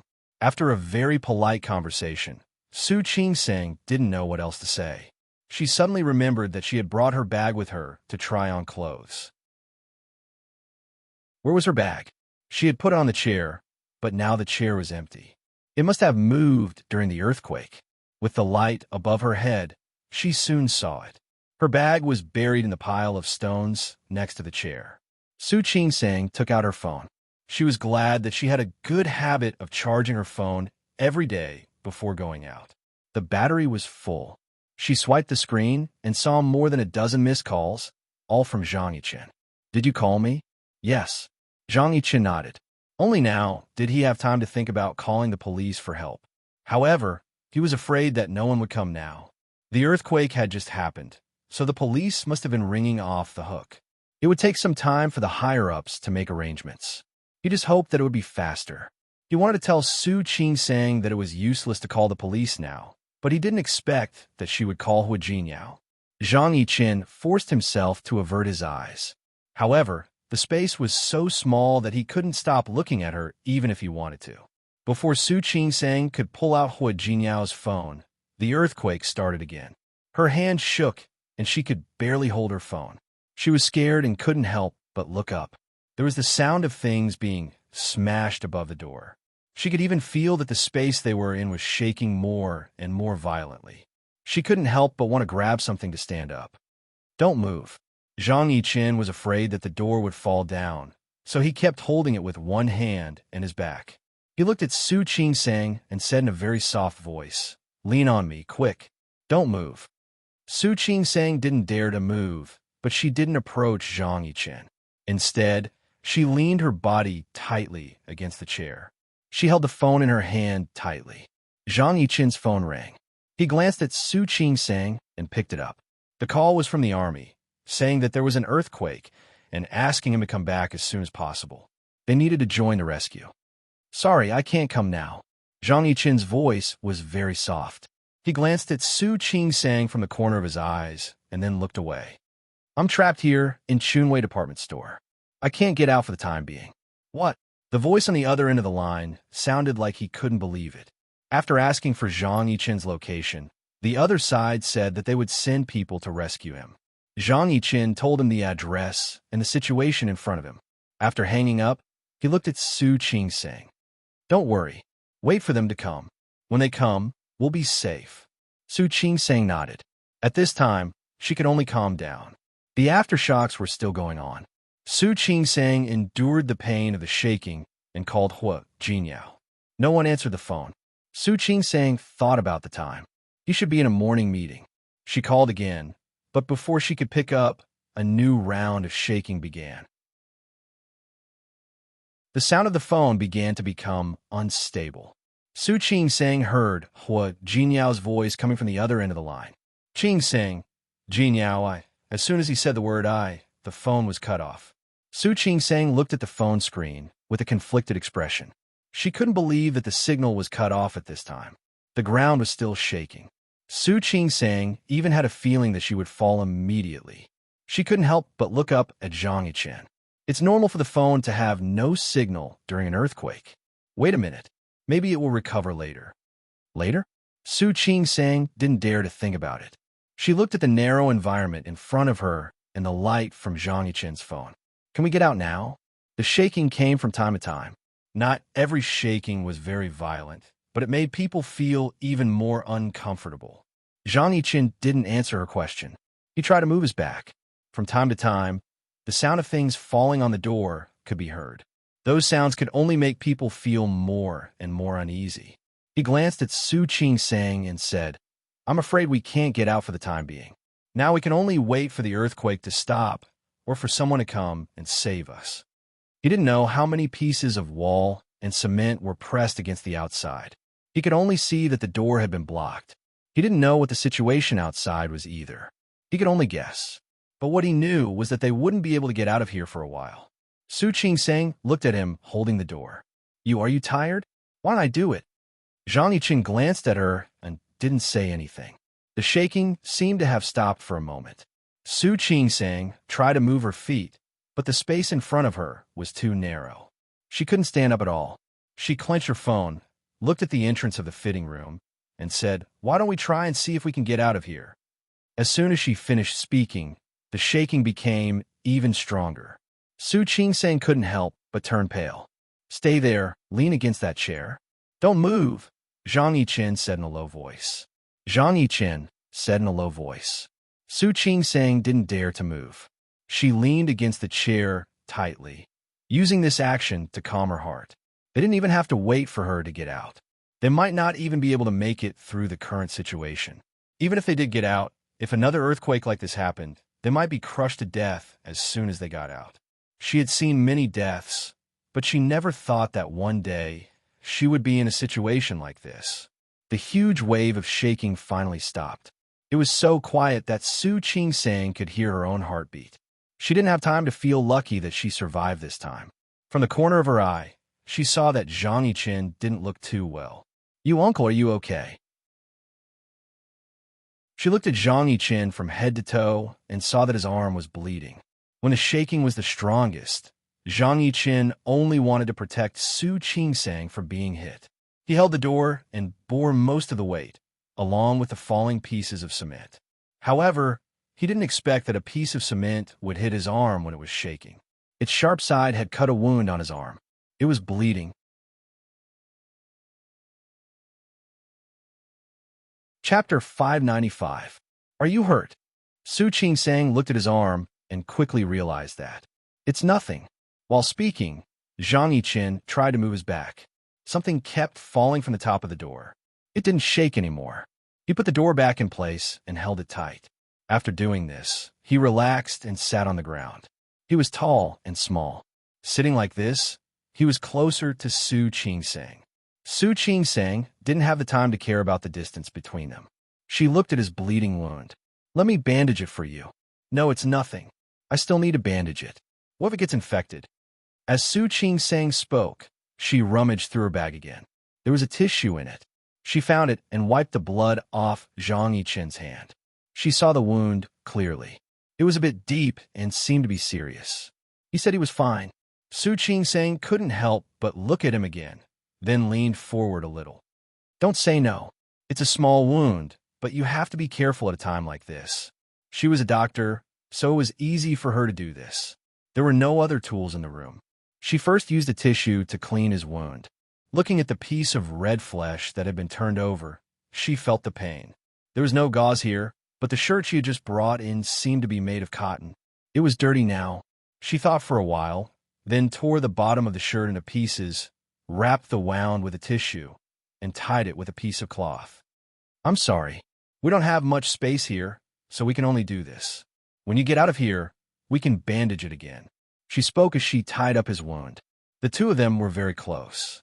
There was dust all around them, but Zhang Yiqin could see through her dusty face and see what was inside. For some reason, his heart was beating fast. He tried to turn his face away. "It's done." Su Qingsang withdrew her hand and stepped back instinctively. However, she accidentally bumped into a chair. She snorted. "Careful." Zhang Yiqin held her with his uninjured hand. "Thank you." Su Qingsang thanked him in a low voice. Zhang Yiqin withdrew his hand and said calmly, "Thank you. It's nothing. It's my duty." Su Qingsang actually wanted to thank him. If he hadn't been there to block most of the falling cement blocks with the door, she would have been crushed to death. The space was small, so Su Qingsang and Zhang Yiqin didn't have much space to move around. Such a scene undoubtedly made her uncomfortable. She couldn't help but take out her phone and try calling Hu Jinyao again. This time, there was no signal. Su Qingsang was frustrated that she couldn't get through. She realized that it might not be suitable for her to go out for an exchange next time. She had only gone out twice in total. One time, she encountered a mudslide, and the other time, she encountered an earthquake. What kind of disaster physique was this? During an earthquake, the Earth's crust will move violently, and the magnetic field will be chaotic, which will affect the phone signal. Zhang Yiqin's voice brought her back to reality. She lowered her head and realized that she had been calling Hu Jinyao. She shook her head and put her phone back in her bag. "Forget it. I'll just use it as a light. You can use mine when your phone runs out of battery." Zhang Yiqin didn't object. It was so quiet that Su Qingsang couldn't hear a single sound. She thought of the shop assistant who gave her the clothes when she came in to try on the clothes. "Right. There seems to be a shop assistant outside. Did you see her when you came in?" Actually, there were two of them. The other shop assistant had gone to get the clothes that she had her eyes on, so there was only one shop assistant left. "I saw her." Zhang Yiqin's voice was very soft. He glanced at Su Qingsang, and the look in his eyes made Su Qingsang's heart skip a beat. When I came to find you just now, she was already not breathing. She must have been hit by something. The earthquake came too suddenly. They didn't even have time to react. Su Qingsang bit her lip. She didn't know what to say at this moment. Life was so fragile. She had seen so many births and deaths, but she still couldn't help but feel sad. The shop assistant had just been happily recommending the new summer clothes to her. She had been talking to her, but now she had stopped breathing. She was not far from her. Su Qingsang's eyes were a little red. She blinked and tried to suppress the emotion. The light in the small space was dim, but Zhang Yiqin didn't miss the look on her face. He tightened his grip on her hand, then loosened it and turned his face away as if nothing had happened. Su Qingsang didn't have much time to feel sad. She quickly began to think about the problem in front of her. "Will we stay here for a long time?" "Not necessarily." Zhang Yiqin glanced in the direction of the fitting room's door. It had been shaking so violently just now. He didn't know what the situation outside was like. The door was blocked, and there were gravel outside. He could try to move the gravel away, but if there was an aftershock, it would be very dangerous to dig from the inside to the outside. "Can we only wait for someone to come and save us?" Zhang Yiqin glanced at her and put the phone in her hand. He turned around and wanted to try to move the stones. However, as soon as he moved, he could feel dust and debris falling from the top of his head. "Stop! Stop!" Su Qingsang was frightened. She quickly stopped him and said, "We should wait for someone to come and save us." Zhang Yiqin glanced at her. This was indeed the only way. He put the door above the two of them again. At this moment, he was even glad that the door of the fitting room was made of wood and the quality was good. There was another silence. Su Qingsang didn't know what to say to him, and she didn't know what she could say. In such a closed space, a man, and a woman alone. Su Qing-sang felt a little dizzy. It would be great if the person trapped with her was Hua Jinyao. Thinking of this, Su Qing-sang suddenly shook off the idea. She didn't want Hua Jinyao to be trapped here as well. Thinking of Hua Jinyao, Su Qing-sang's heart skipped a beat. She didn't know when those people would come to save her, nor did she know when she would be able to get out. If she died here, she would never see Hua Jinyao again. Thinking of this, Su Qing-sang suddenly couldn't sit still. She hadn't formally confessed to Hua Jinyao. She hadn't told Hua Jinyao. This year of marriage had made her fall in love with him. He was no longer the man she had randomly kidnapped to marry. Everything about him made her fascinated and even loved him to the core. However, she hadn't let Hua Jinyao know yet. Most importantly, she hadn't given birth to Hua Jinyao's child yet. If she really died here, then this matter would become her greatest regret. Thinking of this, Su Qing-sang took out her phone again. She tried to call Hua Jinyao again, but she still couldn't get through. She sent a message instead. Zhang Yiqin watched her movements. He sat across from her and couldn't see what she was sending, but he knew that it was for Hua Jinyao. He felt a little sad. He turned his face away, not looking at her. There's no signal. Your message can't be sent. I know. Su Qing-sang nodded and said without looking up, I'm thinking that if I die here, I'll write my last words. She said it casually. After all, she had been in the hospital for so many years. She had seen both good and bad things. It would be her turn to die eventually. It was just a matter of time. Zhang Yiqin grabbed her hand that was sending the message. She was stunned for a moment and found that he had taken her phone. He didn't look at her phone. He just stared at her face and said, You won't die here. He was confident. Who knows? The earthquake came so suddenly. I don't know how many people will die. If we don't wait until someone comes to save us, someone will definitely come to save us. Zhang Yiqin's voice was very firm. Looking at him, Su Qing-sang somehow believed what he said, but, give me the phone. I told you you won't die here. Someone will definitely come to save us. I believe you. Su Qing-sang nodded. I believe that I won't die here, but I want to leave a message for Hua Jinyao. Zhang Yiqin understood what she meant. He reached out his hand again and returned the phone to her. Su Qing-sang took the phone and said casually, People, they will die sooner or later. I believe that we will be saved, but I'm also prepared for the worst. Zhang Yiqin looked at her lowered eyes. Because of the light from the phone, her long eyelashes cast a circle of dark shadows on her eyelids. She was very focused on sending the message. She bit her lip as if she was thinking about what to say. She was prepared to die. Before she died, she wanted to leave a message for the person she loved the most in the world. He blinked and felt a little sad. Looking at Su Qing-sang, he made up his mind. He wouldn't let her die here, even if he had to pay with his life. Su Qing-sang not only sent messages to Hua Jinyao, but also to Li Qianxue, Su Yusin, Su Changwei, Xiang Kaiping, and Shi Mengwan. She didn't know when the signal would come back. She didn't even know if they could see the message. But there was a record on the phone.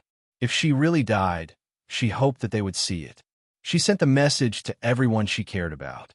Finally, she looked at the screen in her hand. It was on the call window between her and Hua Jinyao. There was only one sentence on the screen. Hua Jinyao, when I go back this time, let's have a child, okay? In the 31 years of Hua Jinyao's life, he lived a lonely life. He was hated by his birth mother and ignored by his father. Although old Master Hua cared about him, it couldn't replace the love of his parents. If he had a child, then even if she was gone, he believed that the child could be with him. Su Qing-sang clenched the phone and sent the last 6 words. Hua Jinyao, I love you. Looking at the message waiting to be sent, she calmly put the phone back into her bag. When she looked up, she found that Zhang Yiqin was still staring at her. She cleared her throat uncomfortably. Don't you have anyone you want to talk to? For example, a girlfriend or family. Zhang Yiqin looked at her without saying anything. He did. How could he not? He had lived for more than 30 years, but the first time he fell in love with a married woman. And she was the wife of his nephew. It was so ironic. He was destined to be unable to say those words. No. Why not? Didn't he have anything to say to his parents and family? Zhang Yiqin looked at an unknown spot behind Su Qing-sang. His voice was very low. From the day I put on the uniform, I was prepared to sacrifice. Since he had decided from the first day, he might die on the battlefield one day, or he might die in an accident one day. His family naturally knew that, so there was no such thing as a will. All the members of the Zhang family, whether it was him or his father, were prepared for such a thing. If there was anything he regretted, it was that he didn't die on the battlefield. Also, his eyes fell on Su Qingsong's face, and he found that she was a little touched. He suddenly felt uncomfortable, so he cleared his throat and said, "You should rest for a while. Save your energy. I don't know how long we have to wait." Su Qingsang was indeed very touched. She didn't have much contact with soldiers, but in her mind, they were all superior. Zhang Yichen's words shocked her. She couldn't help but look at him a few more times. She should listen to him and rest first to save her energy. After all, they didn't know how long it would take for the rescue team to arrive. Su Qingsong's head had been hit just now. She couldn't help but fall asleep while sitting. Zhang Yichen didn't sleep. He couldn't sleep. He looked at Su Qingsang. It had been about 3 hours since the earthquake. The golden time for rescue was 72 hours. 3 days. They had to find a way to get out of here within 3 days, or someone would come and rescue them within 3 days. There was no signal on the phone, the passage was blocked, and there was no way to contact the outside world in this enclosed space. Zhang Yichen's brows were tightly furrowed, and he didn't have the mood to think more. He dimmed the light of his phone and put it in his pocket. This way, he could have a light source and save electricity. Feeling that there was no more vibration outside, he closed his eyes and let himself rest for a while. However, this kind of rest didn't last long. A huge aftershock began again. Zhang Yichen opened his eyes immediately. He looked at the door panel above him first. It was shaking, but not violently. He was at a good angle, and the door panel covered him and Su Qingsang perfectly without suffocating them. But he knew that this wouldn't last long. He could feel that the air here was getting thinner and thinner. Su Qingsang? Su Qingsang? He called Su Qingsang twice, but she didn't respond. Zhang Yichen's face suddenly became anxious. Su Qingsang? Su Qingsang, wake up, wake up. Su Qingsang didn't wake up. She was woken up by Zhang Yichen just now, but in fact the injury on the back of her head still affected her to a certain extent. In addition, the air here was getting thinner and thinner. Zhang Yichen was anxious and reached out to shake her arm, but Su Qingsang didn't react at all. Her eyes were tightly closed, and she seemed to be in a deep sleep. Zhang Yichen was anxious. He looked around. There were so many stones outside.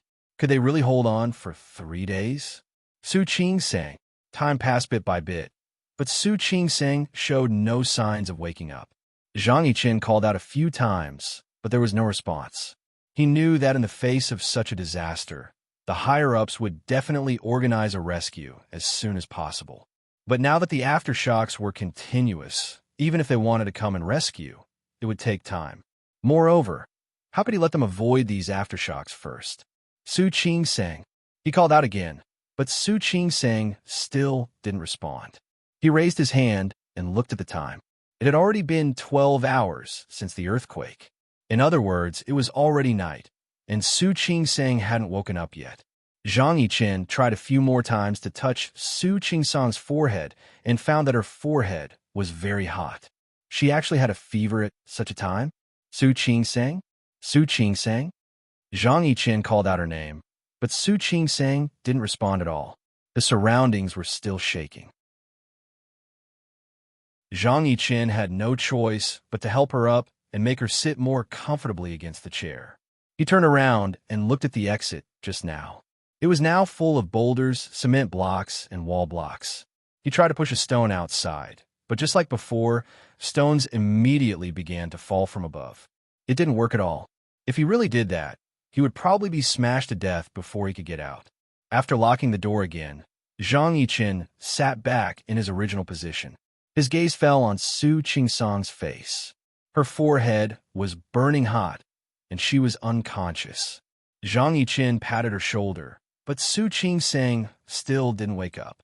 Her face was pale, and her lips were beginning to turn white and dry. Su Qingsang needed to drink water now, But where was the water here? Zhang Yichen looked at Su Qingsang's face for a long time. As time passed, her breathing became heavier, and her face became paler. This discovery made him frown so hard that he could almost squeeze a mosquito to death, especially when Su Qingsang unconsciously licked her lips and furrowed her brows. After staring at Su Qingsang's face for a long time, he suddenly took out a Swiss Army knife from his pocket. His eyes didn't leave Su Qingsang's face, but he raised the knife and slashed it down. Bright red blood flowed out. Su Qingsang woke up in the temporary tent set up by the hospital. The moment she opened her eyes, she thought she was hallucinating. She actually saw Hua Jinyao. This didn't make sense. She closed her eyes again. She was still a little unconscious. But what she remembered was that there was an earthquake. There was an earthquake. She was locked in that small fitting room with Zhang Yichen. What happened after that? She remembered that she seemed to have fallen asleep. When she was in a daze, she felt very uncomfortable, very hot, and very thirsty. But then someone gave her water to drink. She drank the water, felt much better, and fell asleep again. What happened after that? And where was Zhang Yichen? Why did she remember that she seemed to be with Zhang Yichen? She opened her eyes again, and this time, the person she saw was still Hua Jinyao. Hua Jinyao, Qingsang, you're awake. You're awake? Hua Jinyao hugged her tightly and forcefully. He used almost all of his strength on her. Su Qingsang felt a little pain from his hug and felt a little uncomfortable. She blinked and motioned for Hua Jinyao to let go of her. But how could Hua Jinyao let go of her? You're awake. That's great. You're awake. That's great. She was awake. Su Qingsang wanted to speak, but she found that her throat was uncomfortably hoarse. Hua Jinyao let go of her, took a cup from the side, and put it to her lips. Come, don't speak first. You must be feeling very uncomfortable now. Drink some water first. Su Qingsang didn't speak. She did feel very thirsty. She drank all the water in the cup and felt much better. Only then did she look at Hua Jinyao. At first glance, she realized that Hua Jinyao didn't look good. His eyes were bloodshot, and his face didn't look good. His chin and cheeks were covered with bruises, and he looked dispirited. You. Su Qingsang raised her hand to touch Hua Jinyao's face. How did you become like this? Did I become ugly? Yes. I'm so ugly. Su Qingsang nodded, but there was no disgust in her eyes. Instead, there was a hint of heartache. Hua Jinyao smiled. He held Su Qingsang's hand and kissed it.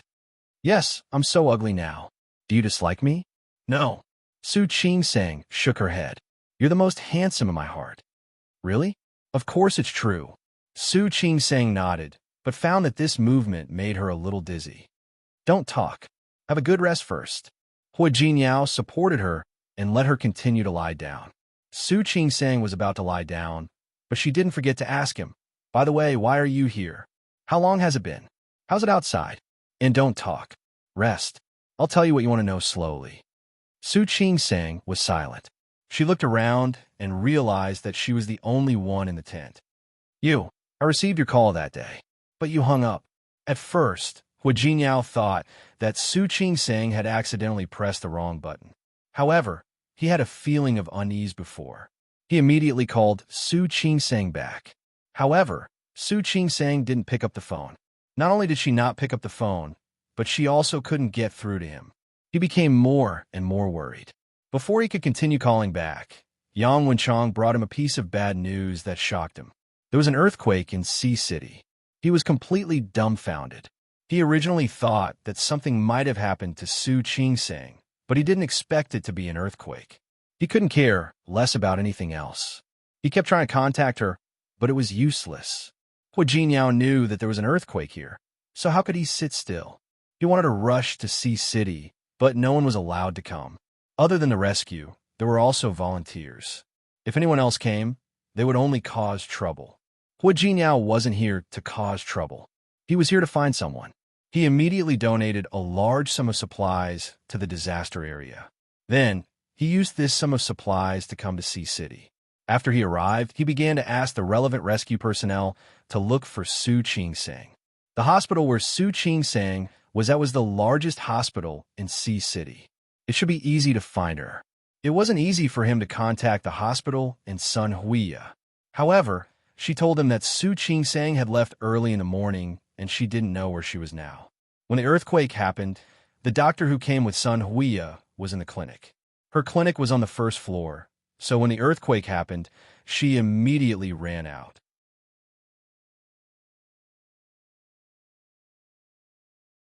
Chapter 596. Su Qingsang wasn't in the hospital, and she couldn't be contacted. Su Qingsang's condition was unknown.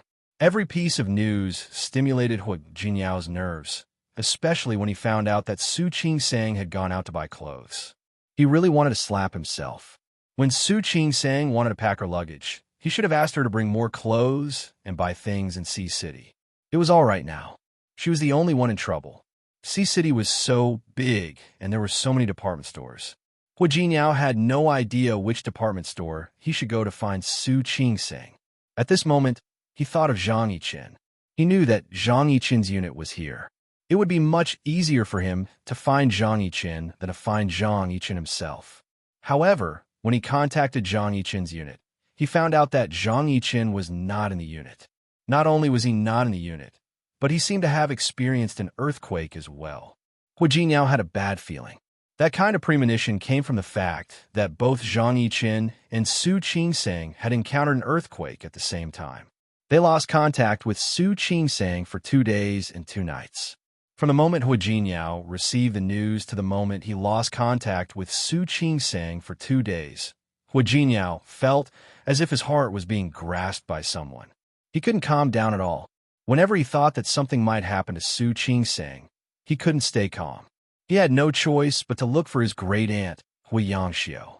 Hui Yangxiu was also anxious because Zhang Yiqin was also in trouble. Who was Zhang Yiqin? He was the youngest son of the district commander and was already a senior colonel.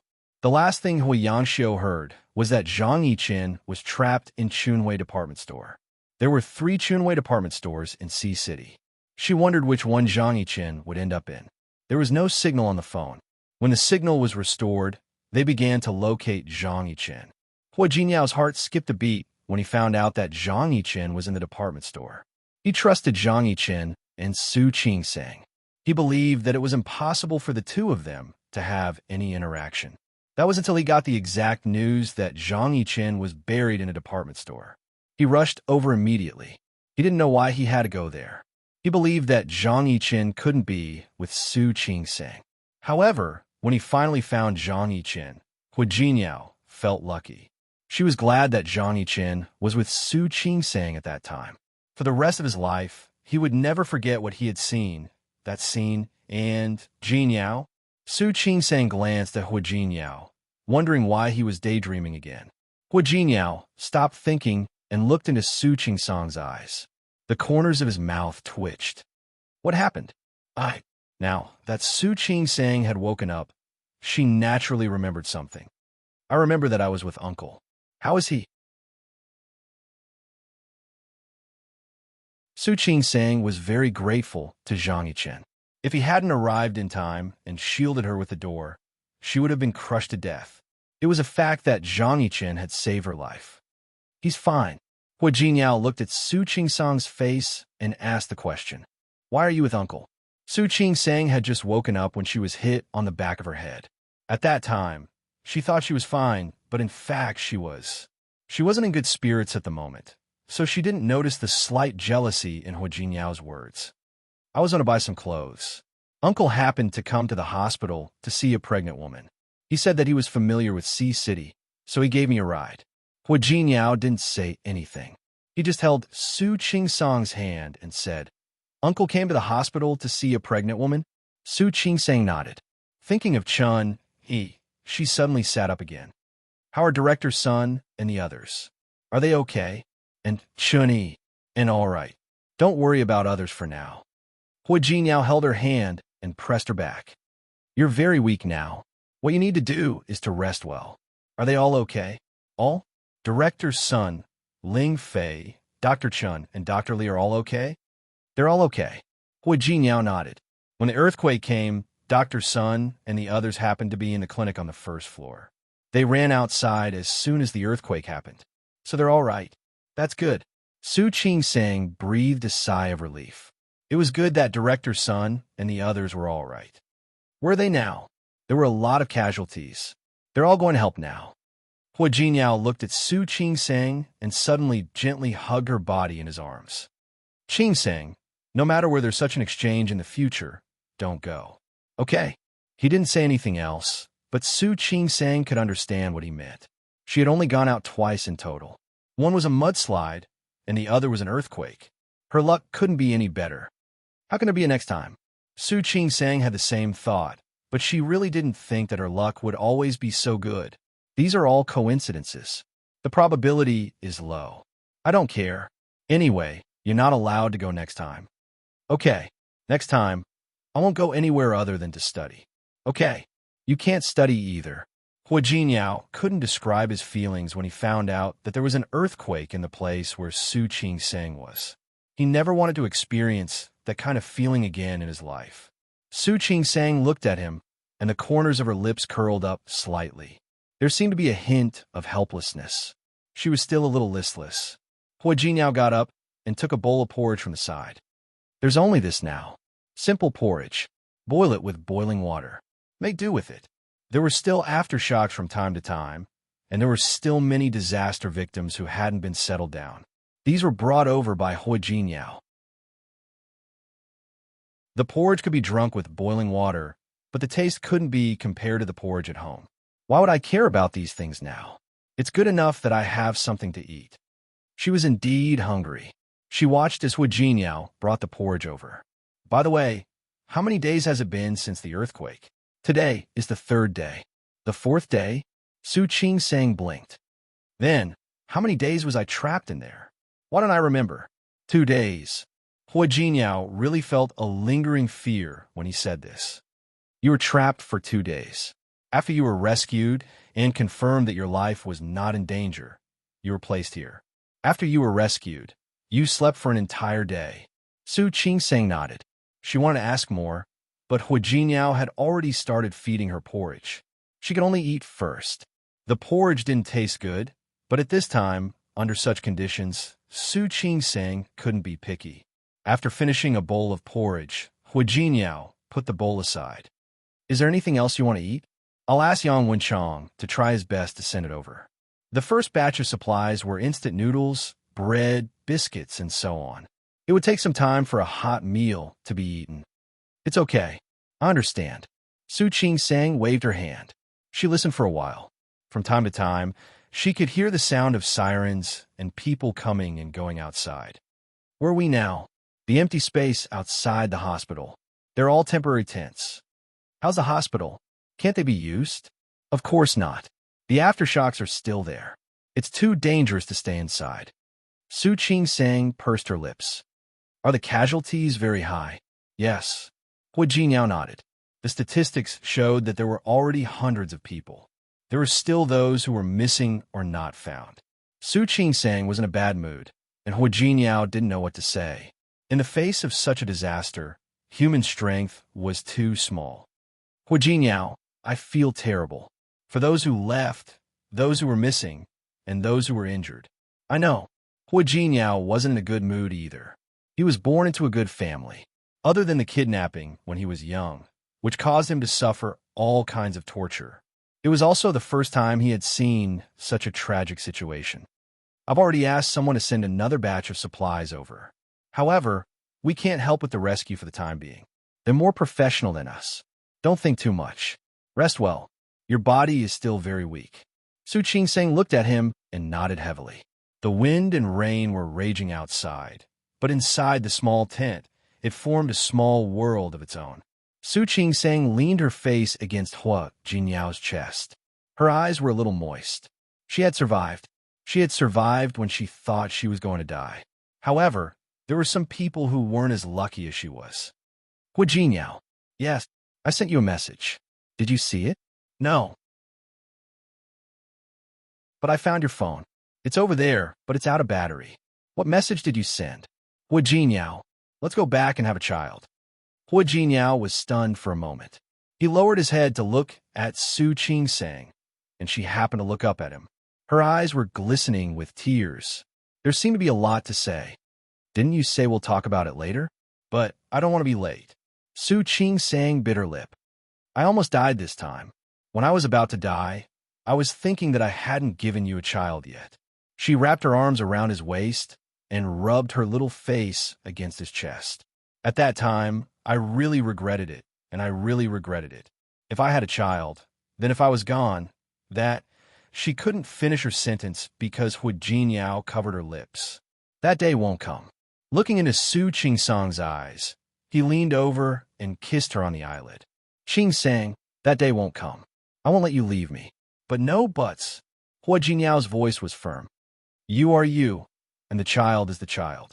No one can replace you, even if you give birth to a child for me. I don't need anyone else. I only need you. Su Qingsang's eyes turned red again. She blinked her eyes and resisted the urge to cry.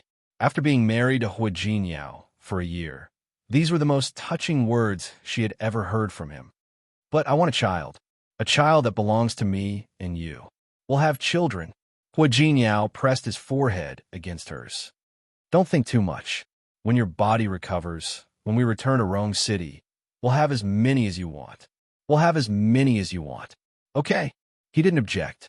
Su Qingsang wanted to cry again. She nodded and said in a trembling voice, let's have two, okay? One boy and one girl. Okay. It's best to have a boy first and then a girl. That way, the older brother can protect the younger sister. Okay. I'll listen to you. Hu Jinyao wrapped his arms around her waist. Su Qingsang looked at him and said softly, it's not bad to have twins. Yes. We'll solve it once, right? Yes. Su Qingsang smiled with tears in her eyes. When the time comes, we'll each hold one and go out together. We'll take them to see the fallen leaves in autumn, and we'll take them to see the cherry blossoms in spring. Okay. Hu Jinyao didn't object. He agreed to everything. Su Qingsang glanced at him. She knew that Hu Jinyao would definitely be a good father. The two of them talked for a while. Su Qingsang yawned as if she wanted to sleep again. Hu Jinyao knew that she was still very weak, so he let go of her and helped her lie down carefully. You should rest first. If there's anything else, we'll talk about it when you wake up. Su Qingsang nodded and lay down again. Just as she was about to fall asleep, she suddenly thought of something. By the way, is Uncle really okay? Hu Jinyao didn't answer her question. He shook his head and said, he's fine. You really care about him. This time, Su Qingsang heard the jealousy in his words. She couldn't help but laugh and reached out to hold his hand. He saved my life. If it weren't for him, I would have died. Hu Jinyao wanted to ask her if she remembered. But Su Qingsang was indeed sleepy again. She had a head injury and was still on an intravenous drip. All these things made her feel sleepy easily. Uncle is really a good person. Her eyes had already begun to close. Then, her voice became even softer. When the earthquake happened, he came to me. He saved me. Jinyao, I want to thank him. She didn't say anything else. She had already fallen asleep. Hu Jinyao stared at her face, not sure how much she could remember. He waited until Su Qingsang was completely asleep. He tucked her in and turned to go to a tent not far away. When he entered the tent, Hui Yangxiu was guarding Zhang Yichen. Seeing Hu Jinyao come, she stood up. Jinyao, is Qingsang okay? She's awake. She's fine now. Su Qingsang was hit in the head by a stone and had a slight concussion. In addition, being buried in the ruins caused a certain degree of lack of oxygen. It was indeed a little dangerous before, but the doctor said that as long as she woke up, she would be fine. Now that she was awake, she should be fine. It's good that she's fine. It's good that she's fine. Hui Yangxiu was relieved. When she turned to look at Zhang Yichen, who was lying on the bed, her expression turned into worry. I just don't know when Yichen will wake up. Uncle will be fine. Hu Jinyao glanced at Zhang Yichen. His face was very pale. He was lying there motionless. When Zhang Yichen was rescued, Hui Yangxiu wasn't there, so she could face him so calmly now. If Hui Yangxiu had seen that at that time, Hu Jinyao really couldn't guarantee that Hui Yangxiu would still be able to talk to him calmly like she was now. Zhang Yichen could have been fine. Why didn't he wake up now? One reason was that his internal organs were injured, and the other was that he had lost too much blood. Hua Jinyao couldn't forget the scene when the ruins were dug open, and he saw Zhang Yiqin and Su Qingsing. After Su Qingsing passed out, she had a fever and was dehydrated. Zhang Yiqin had no choice but to cut his wrist and let Su Qingsing drink his blood. Su Qingsing was unconscious, so she didn't know about this. Then there was an aftershock. In order not to let her be hit, Zhang Yiqin had been protecting her from above, but he didn't expect the wall to collapse because of the aftershock. Although there was a door to block it, the small door could no longer block the two of them. In order not to let Su Qingsing be hit, Zhang Yiqin held the door and blocked most of the pressure. His back was hit, and because he had fed Su Qingsing his blood, she survived. When he was rescued, he was already unconscious because of excessive blood loss and the injury on his back. Even so, he still pressed his back against the door tightly, and his uninjured hand was still on the chair behind Su Qingsing. He formed a space in front of him and used this space to protect Su Qingsing. Hua Jinyao couldn't describe how shocked he was at that time. He knew that Zhang Yiqin liked Su Qingsing, but he didn't expect Zhang Yiqin to do this for Su Qingsing. He couldn't even be jealous of that scene. He only felt lucky and grateful. If it weren't for Zhang Yiqin, Su Qingsing might have died. Hua Jinyao blamed himself. He blamed himself for not being by Su Qingsing's side, for not protecting her, and for not being by her side immediately. Instead, it was another man who was with her. He was indeed a little jealous and envious. But more than that, he felt lucky and grateful. If it weren't for Zhang Yiqin, he would have lost Su Qingsing. He couldn't imagine what that scene would be like. Grand Aunt, I'll take care of Uncle for a while. You go and rest first. No need. Hua Yangxiu waved her hand. He won't wake up so soon anyway. Besides, Su Qingsing needs you. She's asleep now. Zhang Yiqin was rescued. The rescuers only told Hua Yangxiu that Zhang Yiqin was buried to save someone, but they didn't say who he was saving. For Hua Yangxiu, it was normal for her son to do such a thing. He was a soldier, and he had the responsibility and obligation to walk in front of others. She just hoped that her son would wake up soon. There's really no need. I've already called Yiqin's father. When the next batch of supplies arrives, we'll move him away from here first. By the way, you can move with Su Qingsing too. There are still aftershocks here. It's not safe. Okay. Hua Jinyao didn't object. He looked at Zhang Yiqin, who was lying unconscious on the bed. He only hoped that he could wake up soon. Zhang Yiqin didn't wake up even when the helicopter carrying supplies arrived the next day. Hua Yangxiu was really worried about him. Therefore, she first transferred Zhang Yiqin to City Inn, which was closest to City C. City Inn was also affected by the earthquake, but it wasn't as serious as City C. It was just a reaction. Su Qingsing also moved with him. After a night's rest, her body had mostly recovered. She wanted to help, but how could Hua Jinyao agree? She was injured, and her body hadn't recovered yet. She still needed someone to take care of her, so how could she save others? No matter what Su Qingsing said, Hua Jinyao didn't agree to let her stay. Not only that, but he also brought her onto the helicopter and followed her to City Inn. When they arrived in City Inn, he first arranged for Su Qingsing to have a full body examination, especially a brain examination. After confirming that Su Qingsing was fine, he also asked her to be observed for a day. Su Qingsing was helpless, even though she felt that her body was fine.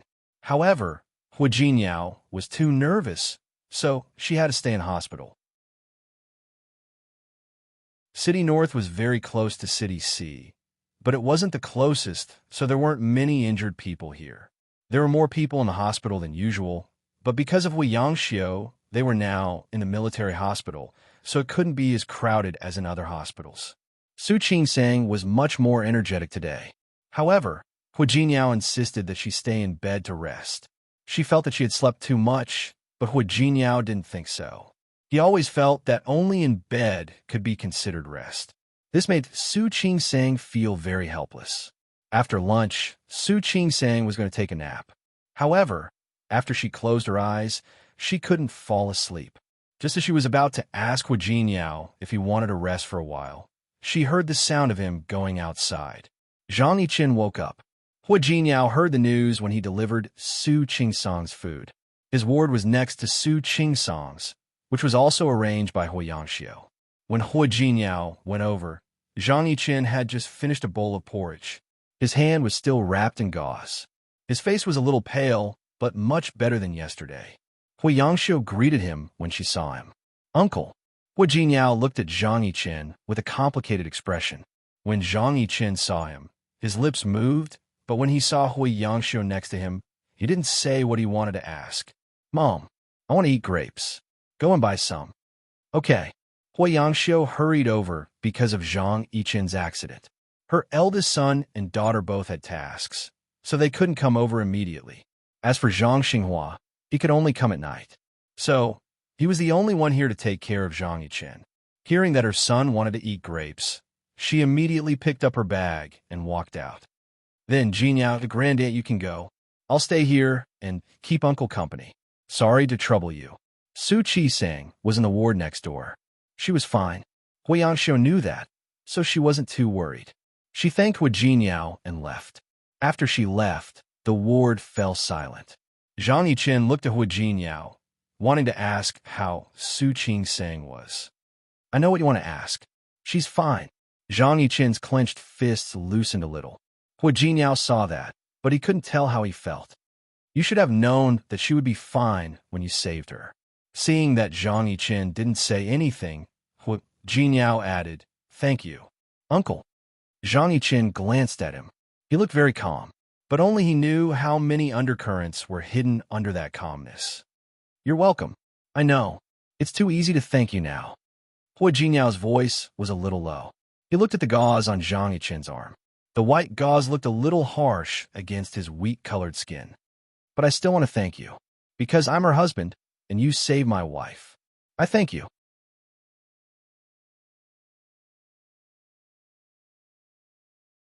Chapter 597. I didn't do it for you. After saying that, Zhang Yiqin was afraid that Hui Jinyao would misunderstand. So he added, "I'm a soldier of the people. Have you forgotten? No matter who it was, I would have saved her in that situation." His voice was a little hoarse. He had slept for a few days, so he was not as energetic as before. But when he said that, his voice was still powerful and convincing. Hui Jinyao stared at his face as if he wanted to see through him.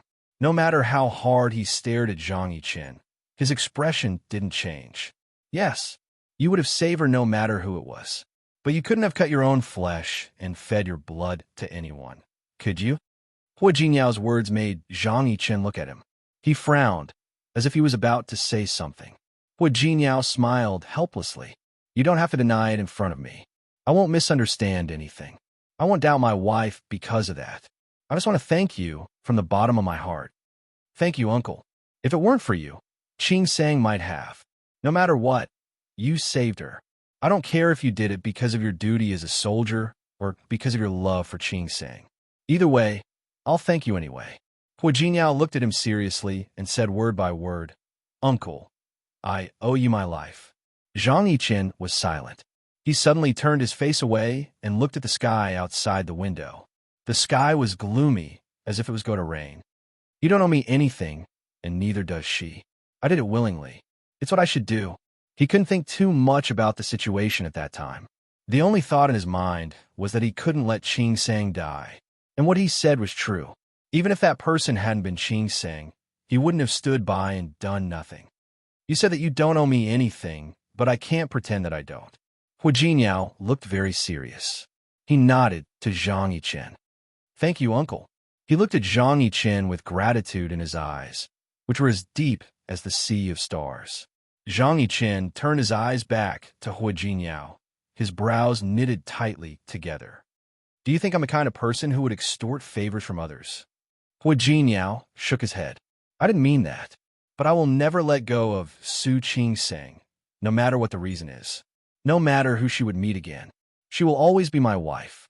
Zhang Yiqin's expression didn't change. "I told you, I'm a soldier. I'm just doing what a soldier should do." When Hui Jinyao returned to the ward, Su Qisang was still asleep. He sat beside her and stared at her sleeping face. He held her hand and held it against his cheek. Su Qisang woke up because of his movement. She blinked her eyes and met his gaze. She looked at Hu Jinyao for a while, then realized that he hadn't let go of her hand. Why are you looking at me like that? Was there something on her face? Hu Jinyao kissed the back of her hand and shook his head gently. No. I just want to look at you. I'm afraid you'll disappear. She really scared him this time. Hu Jinyao held her hand tightly. He still couldn't forget the fear of losing her. Silly. Su Qingsang reached out and squeezed his hand helplessly. How did our young master Hu become so silly? Quite silly. Hu Jinyao held her hand. There's nothing wrong with your body anymore. When you're well rested tomorrow, we'll go back to Rome City. Okay? Okay. Su Qingsang didn't object. No, Director Sun and the others, they're staying to be volunteers now. I believe they won't go back to Rome City for the time being. I want to be a volunteer too. At a time like this, the disaster area needed a large number of doctors. As a doctor, she really wanted to do her part. No. Hu Jinyao held her hand tightly. You're not allowed to be a volunteer. You can say that I'm selfish or careful, but you haven't fully recovered yet.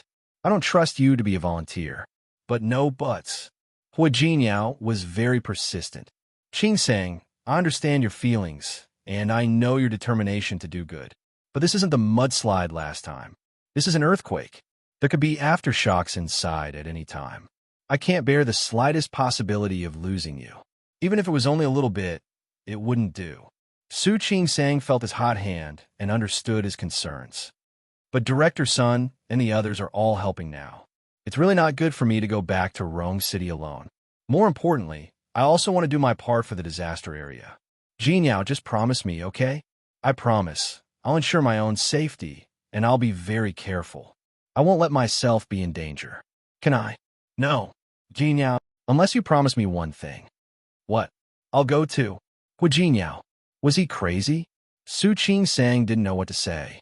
You're the president of Tianyu Group. How can you? If you can, I can too, Hu Jinyao said very seriously. You're also the wife of the president of Tianyu Group. Su Qingsang couldn't help but laugh. She leaned over and kissed Hu Jinyao on the cheek. Jinyao, you're so nice. Hu Jinyao gave her a deep look and thought of Zhang Yichen next door. Actually, I'm afraid that you won't think I'm good enough. How can that be? In my heart, you're the best. Qingsang, yes. If. There's a man who treats you better than I do. He will you? Hu Jinyao suddenly stopped talking. He denied what he had just said. He was jealous. Crazy jealous. He was jealous of Zhang Yichen. He was jealous that the person who was by Su Qingsang's side at that time wasn't him. What are you trying to say? Su Qingsang looked at him in confusion. Hu Jinyao hugged her and pressed his chin against her neck. I want to say that if there's a man who treats you better than I do, will you be with him? Su Qingsang blinked and looked at him. Finally, she raised her hand and put it on Hu Jinyao's forehead. You don't have a fever. Why are you talking nonsense? Hu Jinyao pulled her hand down and held it tightly. He looked at her, but he didn't look like he was joking. I'm serious. If that man is good, if that man loves me very much, if he can give up his life for you, Hu Jinyao. Su Qingsang interrupted him. We're married. Have you forgotten? Hu Jinyao's slightly stunned face made Su Qingsang laugh. She held his hand and said, We're married.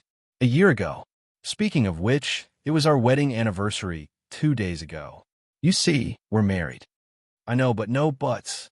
I won't commit bigamy, and I won't be with another man.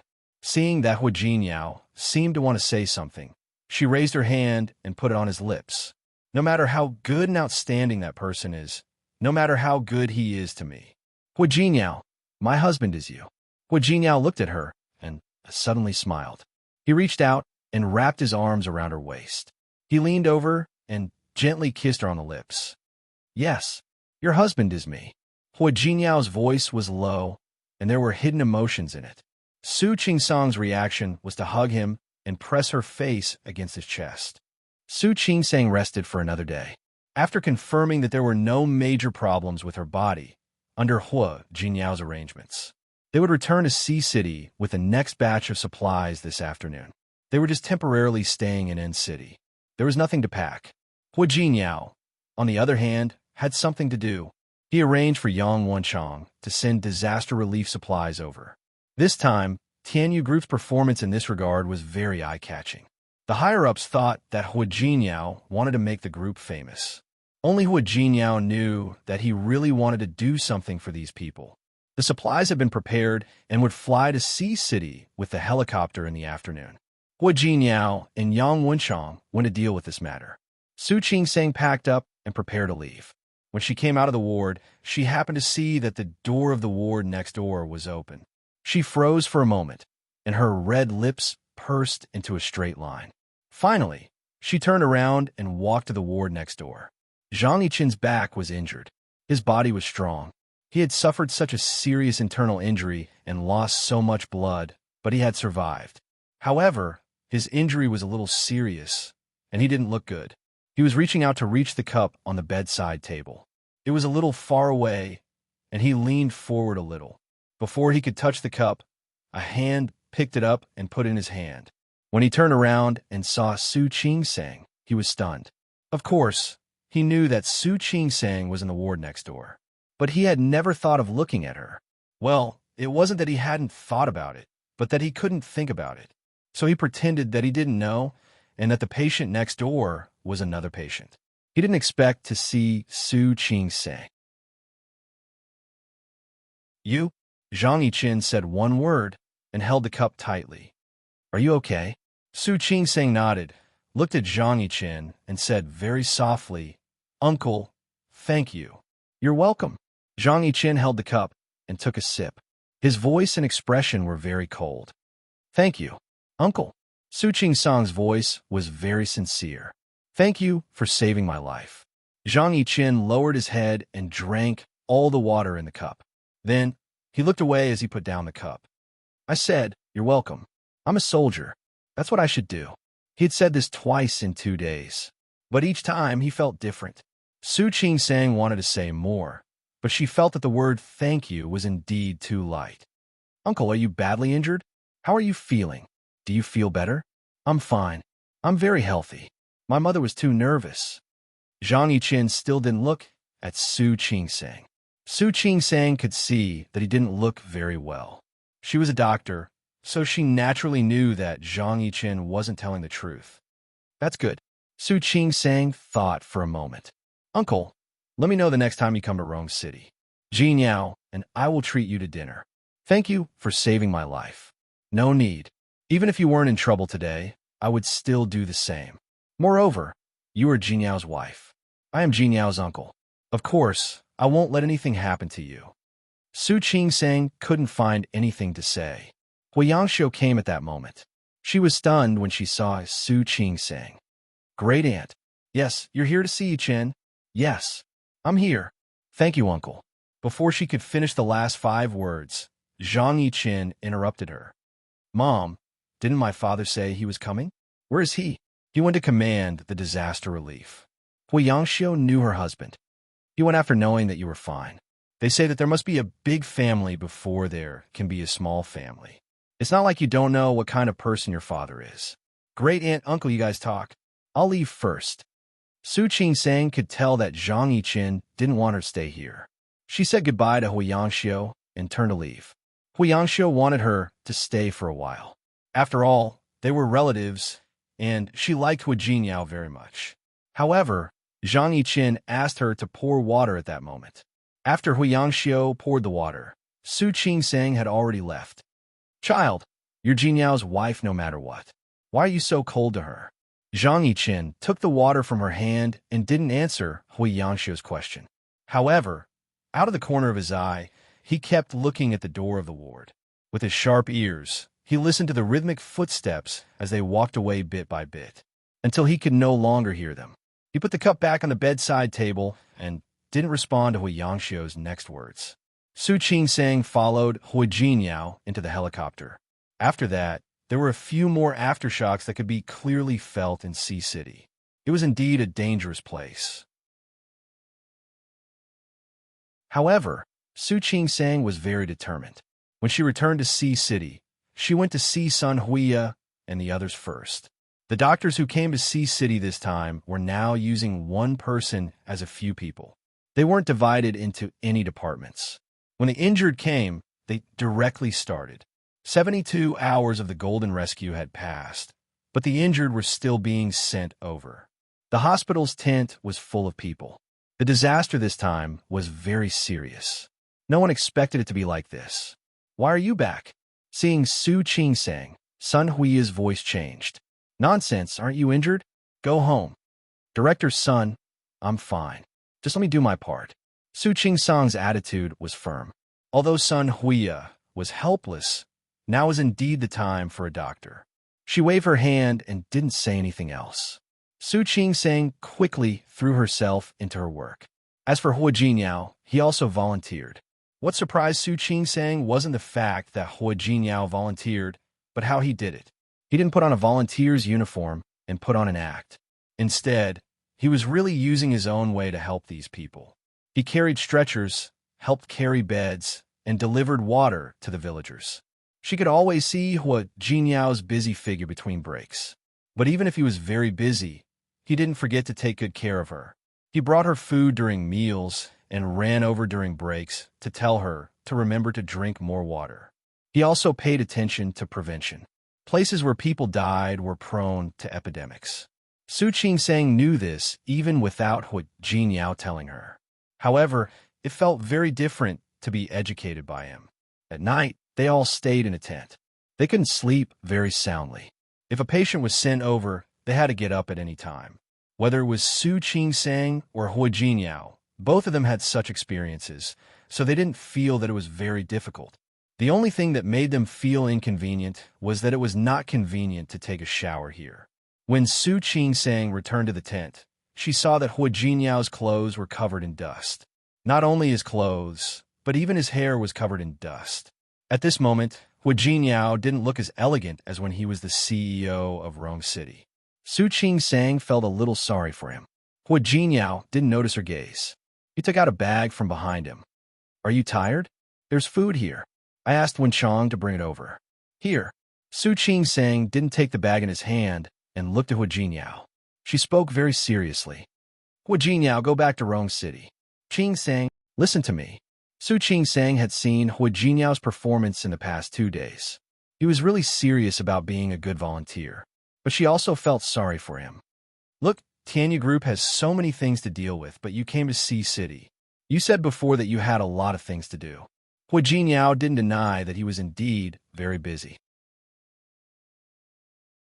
Especially now that Hui Yifan had left the company, there were more things that needed him to make decisions every day. Yang Wenchong brought a notebook for him. He volunteered during the day and dealt with work at night after Su Qingsang fell asleep. He took time to rest for a while. It had only been 2 days, but there were already faint shadows under his eyes. "It's okay. I can handle those things. This is more important now. I know you can handle it." But she went forward and held Hua Jinyao's hand. Her voice was very soft. "I feel sorry for you." She raised her hand and wiped Hua Jinyao's face with her sleeve. She actually knew that Hua Jinyao had a slight obsession with cleanliness. But now, he was busy in such an environment. "Hua Jinyao, I feel sorry for you. I want you to go back. Continue to be the omnipotent CEO." Hua Jinyao looked at her and held her hand. "Wife, you feel sorry for me. Don't I feel sorry for you?" Su Qingsang was clearly a doctor in the obstetrics and gynecology department, but what she had done in the past 2 days had nothing to do with the obstetrics and gynecology department. "You're here to help the disaster area, but you're chasing me back. Haven't you ever thought that there will still be aftershocks here from time to time? If I really leave here, will I be worried about you? The situation is basically stable now. Even if there are aftershocks, I believe it won't be too serious." Also, Su Qingsang tried to persuade Hua Jinyao, but Hua Jinyao didn't accept it. "Wife, either you go back with me, or I'll stay with you. In short, I won't let you go alone." In such an uncertain environment, you'll experience the fear and worry from before. Su Qingsang was speechless. Her throat was a little blocked. She wanted to say something, but in the end, she could only reach out and hug Hua Jinyao. "Hua Jinyao, did I tell you that I love you?" "Yes. You're saying it now." "Then did I tell you that I like you because you're you? Even if there's a better man than you who treats me better than you, I can't like him? She was answering his question from the other day. Hui Jinyao smiled and wrapped his big hand around her waist.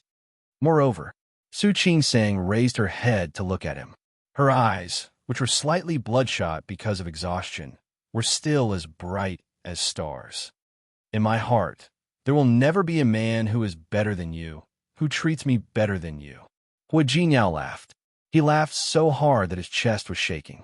Su Qingsang's face was pressed against his chest, and the corners of her lips curled up slightly with a faint smile. When Su Peijian entered the room, there was not only the smell of alcohol, but also the smell of cigarettes. The room was still very dark, and the lights were not turned on. The smell of the entire room was unbearable. She turned on the lights and opened the curtains. The dazzling light made Hui Yifan, who was lying on the bed, open his eyes. When he saw that it was Su Peijian, he turned over, pushed the bottle of wine in his hand, and went back to sleep. Looking at him, Su Peijian's heart was filled with hatred. She turned around and went to the bathroom to get a basin of water. She walked to the bed and splashed it on Hui Yifan's face. Hui Yifan had to get up. He stared at Su Peijian as if he was looking at an enemy. Are you crazy? What are you doing? What am I doing? I want to ask you now, what are you doing? What am I doing? Hui Yifan sneered and wiped the water off his face. What else can I do now? Tell me, what else can I do now? I don't know what you can do now. I only know that no matter what you do now, it's better than you being drunk here. Better? How is it better? Hui Yifan got up from the bed. His clothes were wet, so he took them off. He walked up to Su Peijian and reached out to pinch her chin. What? What else can you use me for? Tell me. Hui Yifan. Su Peijian waved his hand away. Let me tell you, what else can I use you for now? Look at you. Not to mention Hui Jinyao. Even I would be able to beat you to the ground. Do you believe me? Of course I do. Why not?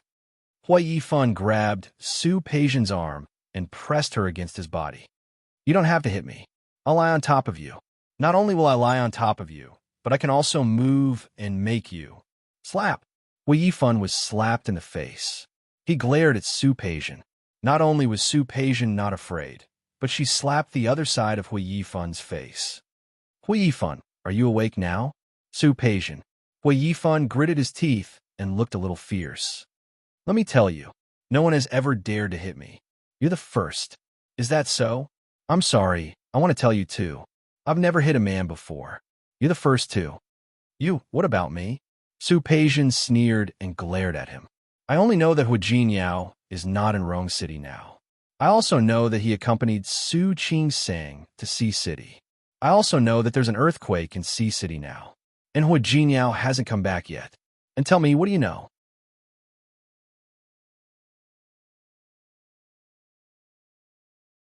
Chapter 598. What do I know? Let me tell you, I know a lot. Hui Yifan put down his hand that was about to hit Su Peijian. I also know that he wants a good reputation. He keeps donating supplies to the disaster area and even stays there as a volunteer. What's wrong? So what? Hui Jinyao knew how to be a good person. What disaster relief? It was all because Su Qingsang was there. So what? Su Peijian was so angry that she almost laughed. Are you trying to tell me now that you know that Hui Jinyao is not in Rong City, but you deliberately let go of such a good opportunity? What opportunity? Hui Yifan looked at Su Peijian with his eyes wide open. Tell me, what other opportunity do I have? He had already been kicked out by old Master Hua. What other opportunity did he have? Hui Jinyao is in Sea City. There was an earthquake in Sea City. Su Peijian stared at Hui Yifan's face. She didn't believe that he wouldn't think of it. It's true that you were kicked out of Tianya Group, but it's still a short time. Who knows? Who knows? Hui Yifan sneered. Everyone knows. What do you think? Su Peijian rolled her eyes. She took 2 steps forward and grabbed the front of Hui Yifan's shirt. No wonder you can't beat Hui Jinyao. You want to beat Hui Jinyao with your cowardly appearance? You're dreaming. Okay. I'm cowardly, but Hui Jinyao isn't cowardly. If Hui Jinyao isn't cowardly, why are you here? Go find him. But the problem is, Hui Yifan looked at Su Peijian up and down with extreme contempt and sneered. He doesn't like you. Su Peijian was annoyed. She raised her hand and was about to slap Hui Yifan again. This time her slap missed. Hui Yifan grabbed her hand and pulled her into his arms. Don't you just want me to take over Tianyu Group? You want to be the wife of the president of Tianyu Group. You want to suppress Su Qingsang, right? So what? Su Peijian looked at him. Can you get it to me? Of course. But the premise is that Hui Jinyao dies first. Do you dare to do it? Su Peijian smiled. She stared at Hui Yifan and said in a cold voice, Hui Yifan, I won't do something like killing 1,000 enemies at the cost of 800 lives. I'm telling you, I'm a person who can do anything, but I won't do anything illegal. It wasn't like something like this had never happened in Lin City before. I really don't like Su Qingsang and Hui Jinyao, but I don't want to kill them. Hui Yifan, you have to understand that only when you have freedom will you have a chance to get the Tianyu Group. If you have no freedom, even if you get the Tianyu Group, you can only stay in prison. Then what else is there to say? Hui Yifan let go of her and pushed her away. If Hui Jinyao doesn't die, I'll never have a chance. What else can I say? Not necessarily. Su Peijian took a step forward and looked at Hui Yifan. The last time I went to see Grandpa, he didn't pay much attention to me. But I heard one thing. What? Sea City is a good place. Su Peijian looked at Hui Yifan with a calculating look in her eyes. I'm willing to do this myself. But during this time, go to Grandpa for me. I don't care if you cry or beg. Ask Grandpa to let you go back to Tianyu Group first. If that doesn't work, go beg Uncle. Hui Jinyao doesn't have a good relationship with his parents. But Uncle should still have a good impression of you. Go beg Uncle. No matter what method you use, let them get you back to Tianyu Group. Leave the rest to me. Leave it to you? Su Peijian's words made Hui Yifan raise his eyebrows. What are your plans? If you didn't want to get rid of Hui Jinyao, how would you have the ability? If you don't believe in my ability, you can do as I say. Su Peijian pushed her hair back. In short, your opportunity is right in front of you. If you can't enter Tianyu Group, then all my previous efforts will be in vain. Okay, I'll wait and see. Hui Yifan stepped forward and pinched her chin. If you can really make Hui Jinyao forget about the company's matters, I have a way to get Tianyu Group. At that time, I'll definitely marry you into the Hui family and make you the wife of the CEO of Tianyu Group. Okay, I'll wait. As Su Peijian spoke, she waved Hui Yifan's hand away and took out a document from her bag. Here, what's this? A gift for you to ask for forgiveness from old Master Hui. Su Peijian narrowed her eyes. You don't think that old Master Hui will let you go back if you don't do anything, do you? Hui Yifan took out the document and glanced at it. His expression immediately changed. How did you get it? You don't have to care how I got it. In short, with this greeting gift, it's only natural for you to return to Tianyu Group. After you go back, keep a low profile, but this plan must be done beautifully and well. Otherwise, you still won't have a foothold in Tianyu Group. Hui Yifan looked Su Peijian up and down. He couldn't help but lean over and kiss her on the cheek. Woman, I really think that my brother chose your sister first and didn't choose you. He's blind. Of course he's blind. Su Peijian sneered. Her abilities and methods were far superior to Su Qingsang's. Only a man like Hui Jinyao, who had no taste, would treat Su Qingsang like a treasure. He's blind, but I'm not. As Hui Yifan spoke, he picked up Su Peijian and pulled up her clothes. What are you doing? You still have the mood to think about this at a time like this? At a time like this, the more I think about it. Don't worry, with this gift here, old Master Hui will definitely agree for me to return to Tianyu Group. Su Qingsang and Hui Jinyao held hands and stood on a slope, looking at the lights in front of them. It had been more than 20 days since the earthquake. The two of them had been helping here for a week. Now that the situation in the disaster area had basically stabilized, the injured had been settled. As for those who had already left, they couldn't control it. The higher-ups were very satisfied with the performance of their medical team. Now that the situation had stabilized, the local hospitals adjacent to Sea City had sent people over to help. Now that their mission was considered completed, arrangements had been made for them to leave. The airport of Sea City was damaged in the earthquake. It couldn't be used for the time being. They had to take a helicopter to N City first. Then, they would transfer from N City to Rong City. When the two of them got on the helicopter the next day, they didn't expect that the person who came to pick them up would be Zhang Yichen. Uncle. Hu Jiniao looked at Zhang Yichen. A week had passed. Zhang Yichen's injury seemed to have recovered. His face had returned to a healthy, wheat-colored color. He looked much more energetic. He was wearing a military green shirt. His sleeves were rolled up. His muscular arms were exposed. Uncle's injury has recovered. Hu Jiniao carefully looked at Zhang Yichen. He looked in good spirits and seemed to have really recovered. Yes, Zhang Yichen nodded, but his eyes didn't fall on Su Qingsang. I'm going to end city. Have you been here for a long time? I've been here for 2 days. There are many things to do in the disaster area. As a soldier, he had his own responsibilities. Uncle's injury hasn't recovered yet, right? Why don't you rest for a while? Hu Jiniao's voice was filled with concern. Does Grandin agree with you doing this? I'm already fine. Zhang Yichen's slightly cold voice was heard. He signaled them to sit down with his eyes. In addition to Hu Jiniao and Su Qingsang, Su Qingsang's colleagues from the hospital who came over this time were also with them. They knew that Hu Jiniao was very capable, but they didn't expect a soldier to know him. Everyone got on the helicopter. Soon, the helicopter took off. Su Qingsang sat next to Hu Jiniao. She looked out of the helicopter. Before she came, it was an extremely prosperous city with green mountains and clear water. Now that he looked over, all he could see was a mess. She was not in a good mood. Hu Jiniao held her hand.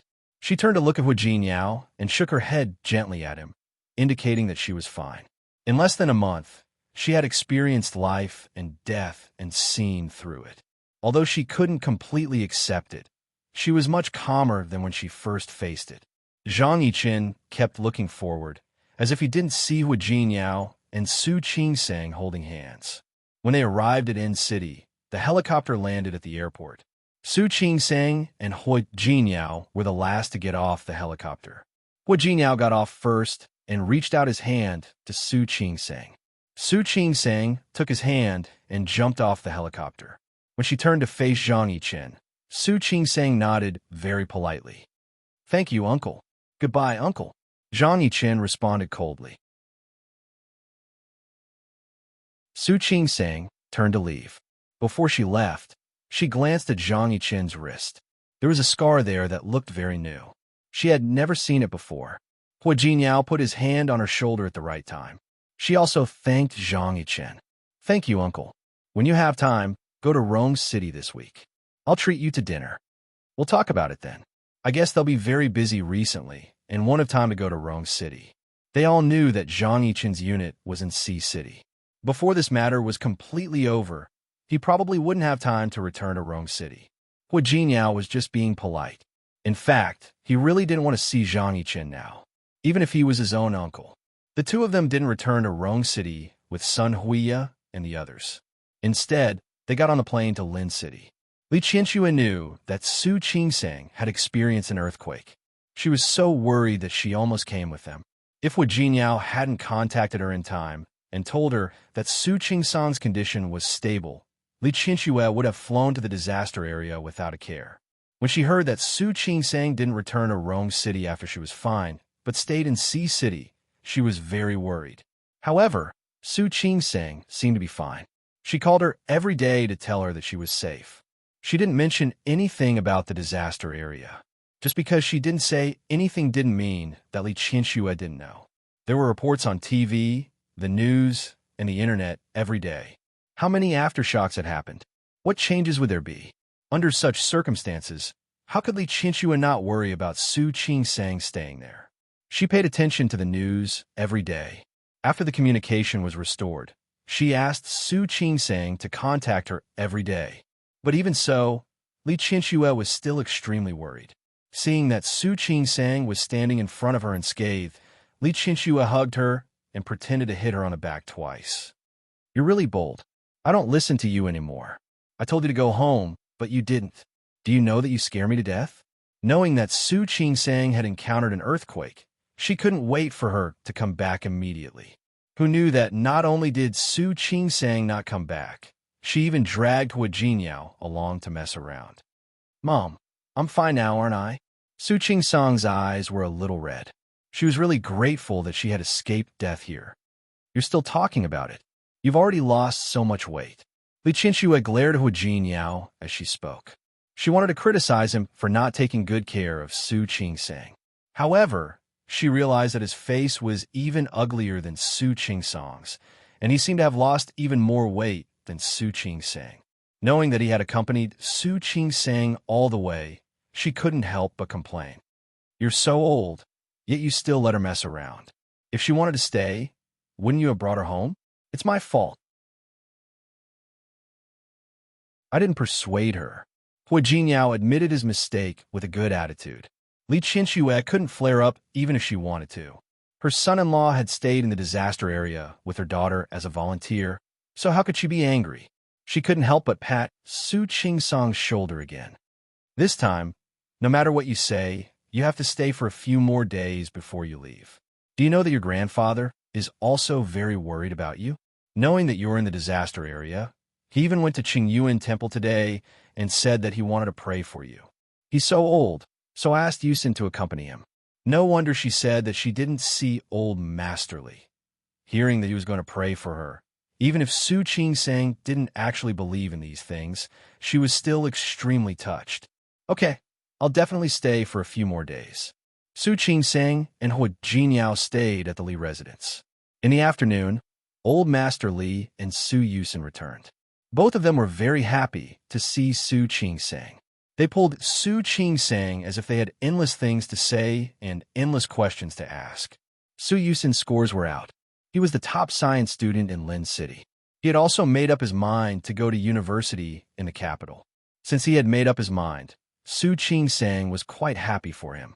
She suddenly thought of Bai Jihan. No matter what, she and Su Yusin were in a relationship. She wondered how her grades were and which school she would go to. She wanted to ask, but it wasn't the right time. She could only ask later. It was night. It suddenly rained in Lin City. It was accompanied by bursts of thunder.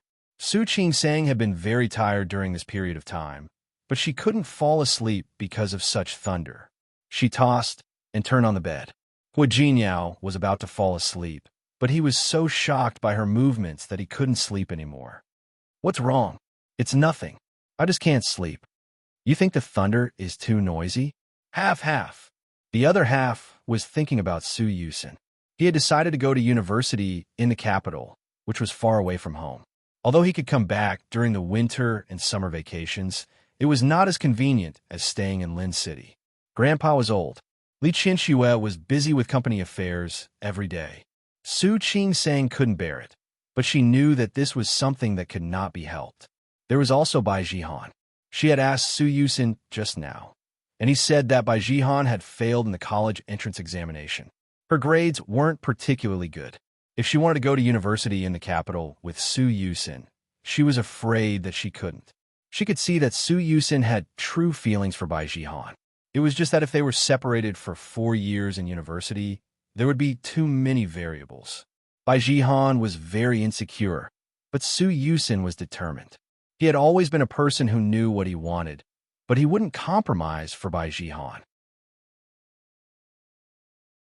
Su Qingsang couldn't help but look at Hu Jinyao. What are you doing? Are you tired? Hu Jinyao gently bit her lips again. Aren't you tired?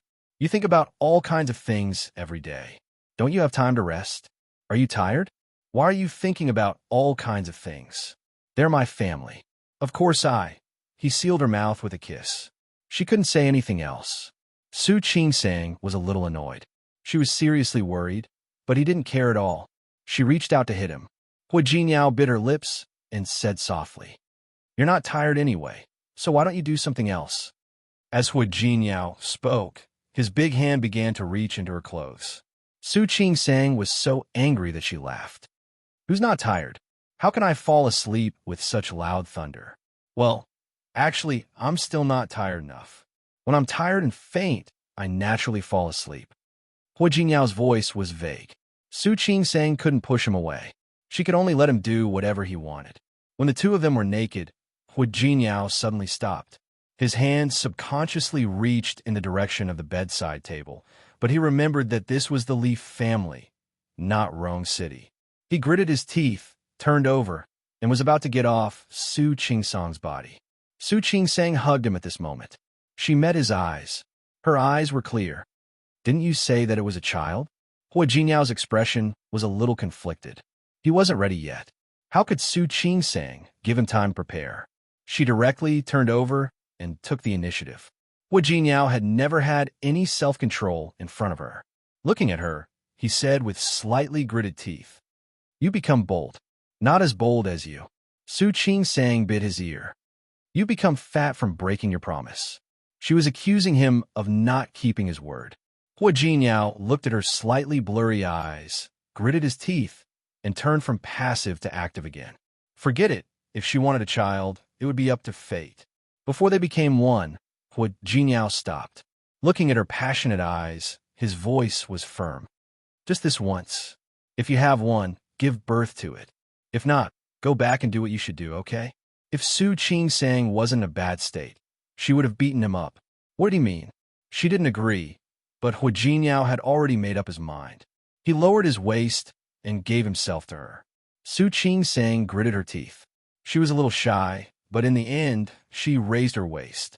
She was a gynecologist, so she naturally knew what kind of situation it was easier to have children. Hua Jinyao knew what she was thinking and couldn't help but laugh. He really didn't know that Su Qingsang was so obsessed with children. "Honey, with you like this, should I work harder today?" Su Qingsang couldn't help but want to bite him again. She didn't bite him, so she scratched his back. "Don't worry, honey. Your husband will definitely work hard." Su Qingsang couldn't bear it anymore. She raised her head and bit him on the shoulder. This guy was really showing off after getting a bargain. It was really annoying. "Qingsang, you're really bad." Su Qingsang stayed with old Master Li and Li Qianxue for 2 days. Today, she finally had time to ask Li Qianxue to agree to let her go out.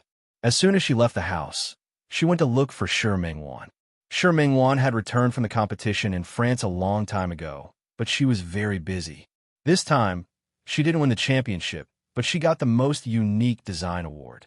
The significance of this award was extraordinary, and it also made Shi Mengwan famous overseas as a rising star design. More and more people came to him. Su Qingsang saw Shi Mengwan again and found that she didn't look well either. "You have dark circles under your eyes. Are you worried about me? Or are you busy with work? You're heartless." Shi Mengwan pinched her arm. "I'm worried about you, of course." She was really worried about Su Qingsang. If she hadn't found out that Hua Jinyao had accompanied her to the disaster area, she would have gone too. Su Qingsang was touched and hugged her waist tightly. All right, I'm fine now." She stepped back a little and looked at Shi Mengwan's expression. "You don't think I don't know that you stayed up all night drawing again? I know you want to make money, but no matter how much you want to make money, you have to take care of your health." Shi Mengwan didn't say anything. It was true that she wanted to make money. She wanted to prove that she was also true. Zhang Haoze and Chun Feifei were still engaged. She was powerless to stop it, and she couldn't do anything. Zhang Haoze had come to look for her twice during this period of time, but she avoided him. When he came to the studio, she asked someone to say that she wasn't there. When he came to her house, she hid from him and didn't open the door. Sometimes, Shi Mengwan didn't understand. He was already engaged, so why did he still look for her? Was he trying to turn her into a mistress? Or was Zhang Haoze that confident? He was confident that her feelings for him would never escape his control, so he was fearless? No matter which one it was, Shi Mengwan felt tired. Even though she knew that Zhang Haoze was the big brother she had been thinking about for more than 10 years. But such a relationship with a third party was too tiring for her. "Mengwan, what's wrong? Are you really tired?" "Yes, very tired." Shi Mengwan twitched the corner of her mouth. "It's not a big award, but the internet is so developed now. When it was spread back to China, many people bragged about the award. I can't even take online orders during this period of time." Su Qingsang looked at her with heartache. "How about you take a break for a while? Or stop taking orders for a while? Or hire some more people? Anyway, your studio is already big enough now, and you can hire a lot of people." "I want to, but there aren't many good designers who are close to my style and agree with my ideas." Su Qingsang knew Shi Mengwan very well. She didn't continue talking about this matter. Shi Mengwan didn't think about Zhang Haoze anymore. Her heart ached when she thought about that person, but she felt empty and uncomfortable when she didn't think about him. She only wanted to suppress that emotion at the bottom of her heart and get rid of those thoughts. She turned to ask about Su Qingsang's situation in the disaster area. The two sisters went shopping, chatted, and drank tea together, just like when Su Qingsang was still in Lin City. At the same time, a plane slowly landed in Lin City. Su Peijian wore a pair of Dior's sunglasses on the bridge of her nose. She was wearing Chanel's new summer dress. She slowly walked out of the airport, the corners of her lips curling up into a faint smile.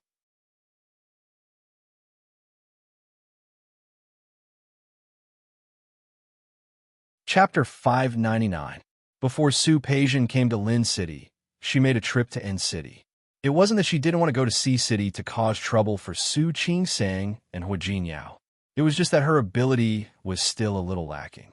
C City was still a disaster area, and they were slowly carrying out post-disaster rescue and reconstruction work. Anyone who wanted to enter the disaster area had to be vetted. The airport was also closed. Su Peijian wouldn't even think about volunteering. She wasn't cut out for that. She didn't want to do what she thought was hypocritical. She spent a lot of effort and pulled a lot of strings. She used all the connections that she could use when she was in Lin City. Speaking of which, she had to thank Su Chenghui and Li Qianxue. They despised her and hated that she was in Rong City.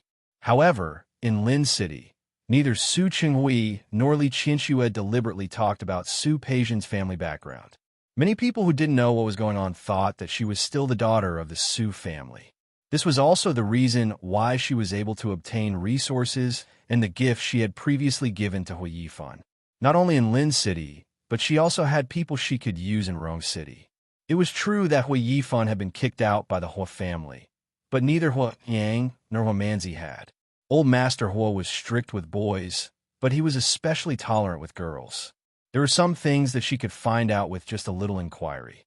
For example, Zhang Yichen was currently doing disaster relief in C City. Zhang Yichen's troops were also in C City.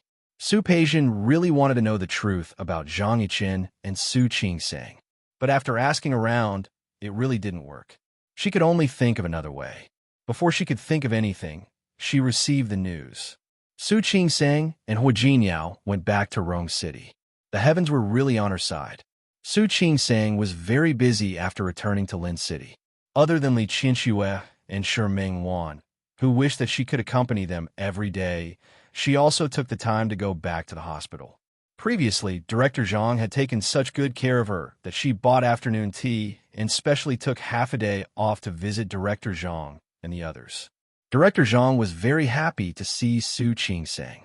He looked at the time and told Su Qingsang not to leave in a hurry. "Let's have dinner together tonight." Su Qingsang had the same idea. She was going to invite them to dinner. When the group was about to leave, they met Zhuo Hongchun again. Zhuo Hongchun had been very busy for the past 6 months. He had been promoted to chief and had a lot of things to do. Most importantly, he had a girlfriend. He had a lot of things. A new doctor from the same department. The only regret was that Zhuo Hongchun's girlfriend had gone to study recently. He was not in Lin City and would only be back in a week. Su Qingsang asked him to join them. Therefore, Su Qingsang brought a group of people to Chaoan Courtyard. At the same time, Su Peijian looked at Qiu Yanba, who was sitting across the desk. Du Qingsang, you. Su, Qiu Yanba. It was your Qiu family who wanted to get engaged. Later, it was you, Qiu Yanba, who wanted to break off the engagement. You? Do you think you can get engaged whenever you want and break off the engagement whenever you want? Su Wahut. Yin Su Chun. Su Peijian smiled. Su Qingsang and Hu Jinyao are in Lin City now. Su Hao Su Qi. Su Hao Su Kissity. How?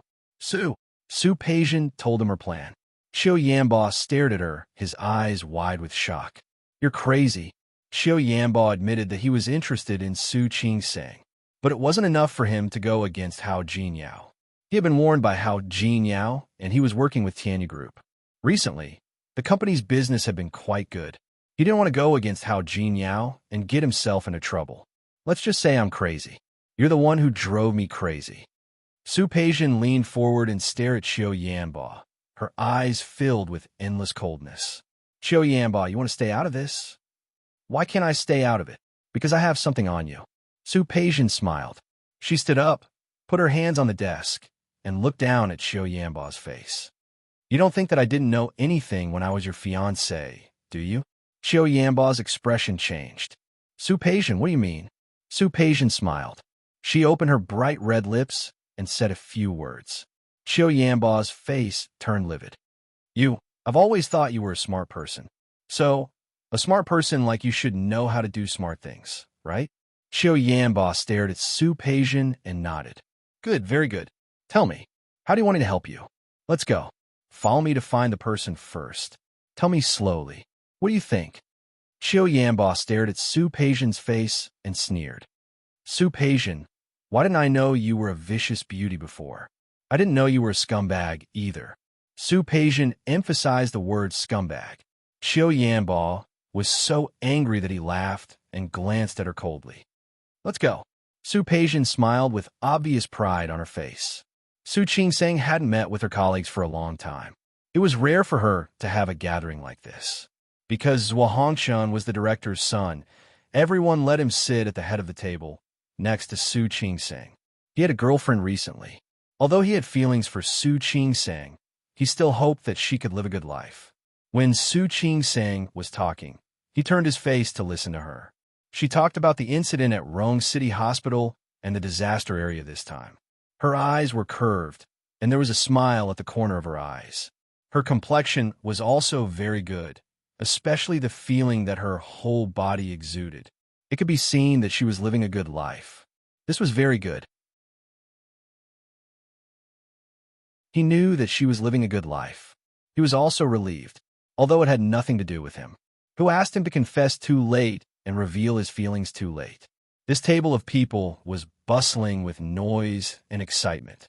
On the other side, Su Peijian and Qiu Yanba, who knew where Su Qingsang was, also came to the private room next door.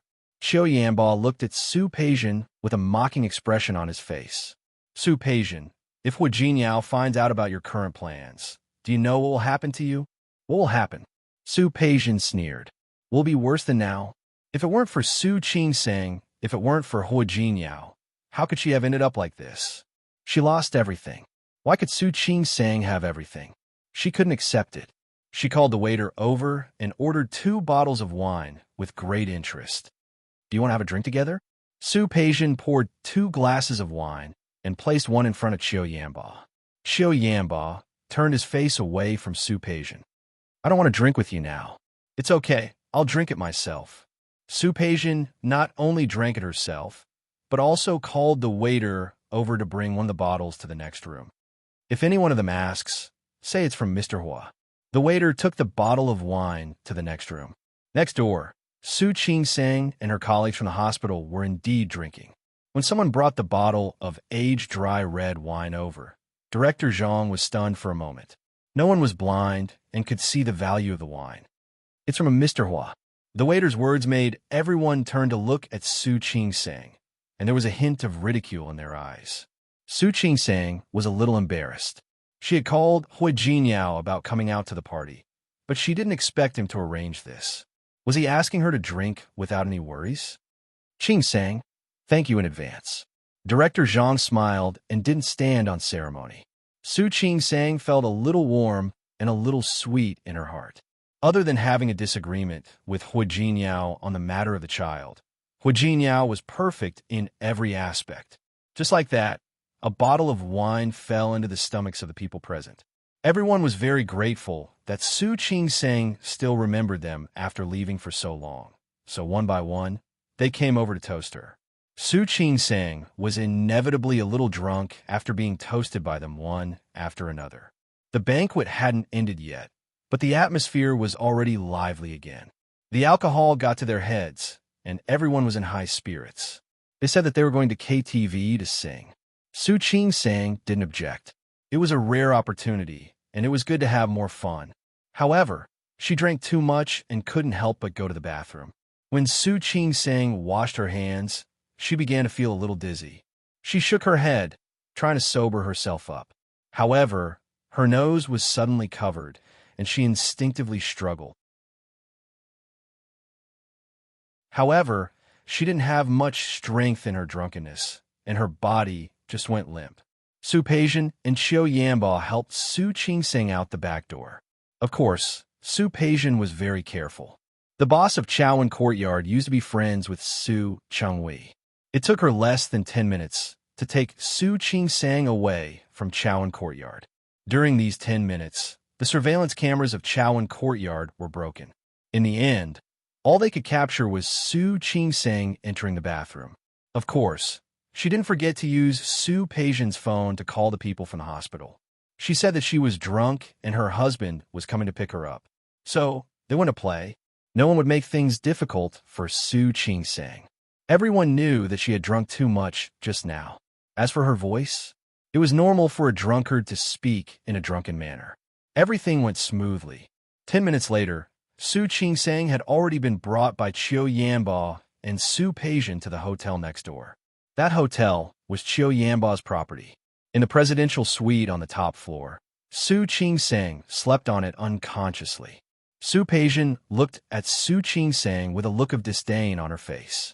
She wasn't as good-looking as her, and she wasn't as capable as her. No matter how one looked at it, she was inferior to her in every aspect. She just had to be so lucky to meet Hu Jinyao, that blind man who treated such a useless woman like a treasure. Seriously, Qiu Yanba stood by the bed and looked at Su Peijian. Okay, I've helped you get her out. Can I go now? Go. Su Peijian turned to look at him. Don't you like her? How can you just leave like this? Su Peijian. Qiu Yanba's voice was extremely cold. I'm not as shameless as you think. Really? Su Peijian smiled. She leaned forward a little and stared at Qiu Yanba's face. You mean you don't want to? Of course. He didn't want to go too far, and he didn't want to shed all pretense of cordiality with Hu Jinyao. Okay, you don't want to. Su Peijian nodded. Then I'll have to find someone who does. Su Peijian, I think you're really crazy. You said that just now. Let's change it to something new. Su Peijian pulled Qiu Yanba's body over, her face full of coldness. Why do you have to pretend to be so dignified and righteous? If it were in the past, you wouldn't have liked someone like Su Ching-sang. Don't you like her? I'll give you a chance to be with her. Isn't it just fulfilling your wish? It's fulfilling your wish, isn't it? Qiu Yanba waved her hand away. Have you ever thought about what would happen if I really did this? What would Hu Jinyao do to me? Su Peijian, you've already left the Su family. You don't care, but I do. I won't risk my family. Don't worry. By the time Hu Jinyao comes, you should have already left. Su Peijian let go of his hand, her expression full of contempt. This is your hotel. You can make sure that the surveillance cameras don't capture anything. Isn't that right? Qiu Yanba stood still. If that's the case, why would Hu Jinyao believe in your trap? Because I have this. As Su Peijian spoke, she took out her phone and waved it in front of Qiu Yanba. I'll take a picture of you and send it to Hu Jinyao. Don't worry, I'll censor your face. I won't really let him see your face. You're well prepared. Qiu Yanba's voice became even colder. Should I thank you? Shouldn't you? Get out. Qiu Yanba's voice was very cold. Su Peijian stood still. I can't go out. I want to stay and take pictures. Do you think I'll let you stay? If you don't let me stay, then I'll have to call Hu Jinyao now and ask him to come here immediately. Su Peijian. Qiu Yanba's face had turned livid at this point. Su Peijian raised her eyebrows. You don't have a choice. Either you let me take pictures of you, or you let me call Hu Jinyao here. Choose one. You really are a crazy woman. Thank you. I'll take this as a compliment. Qiu Yanba stood still. He glanced at Su Peijian. Su Peijian, I don't understand. Why do you hate Su Ching-sang so much? In fact, your identity and the fact that you were swapped had nothing to do with her. She doesn't need to bear your anger at all. She doesn't need to bear my anger? Then who will? Don't deny it. Qiu Yanba sneered. You've enjoyed more than 20 years of nurturing from the Su family. You've enjoyed the glory of the eldest daughter of the Su family for more than 20 years. What reason do you have to hate Su Ching-sang? Yes, I did enjoy it. but they took it all away from me.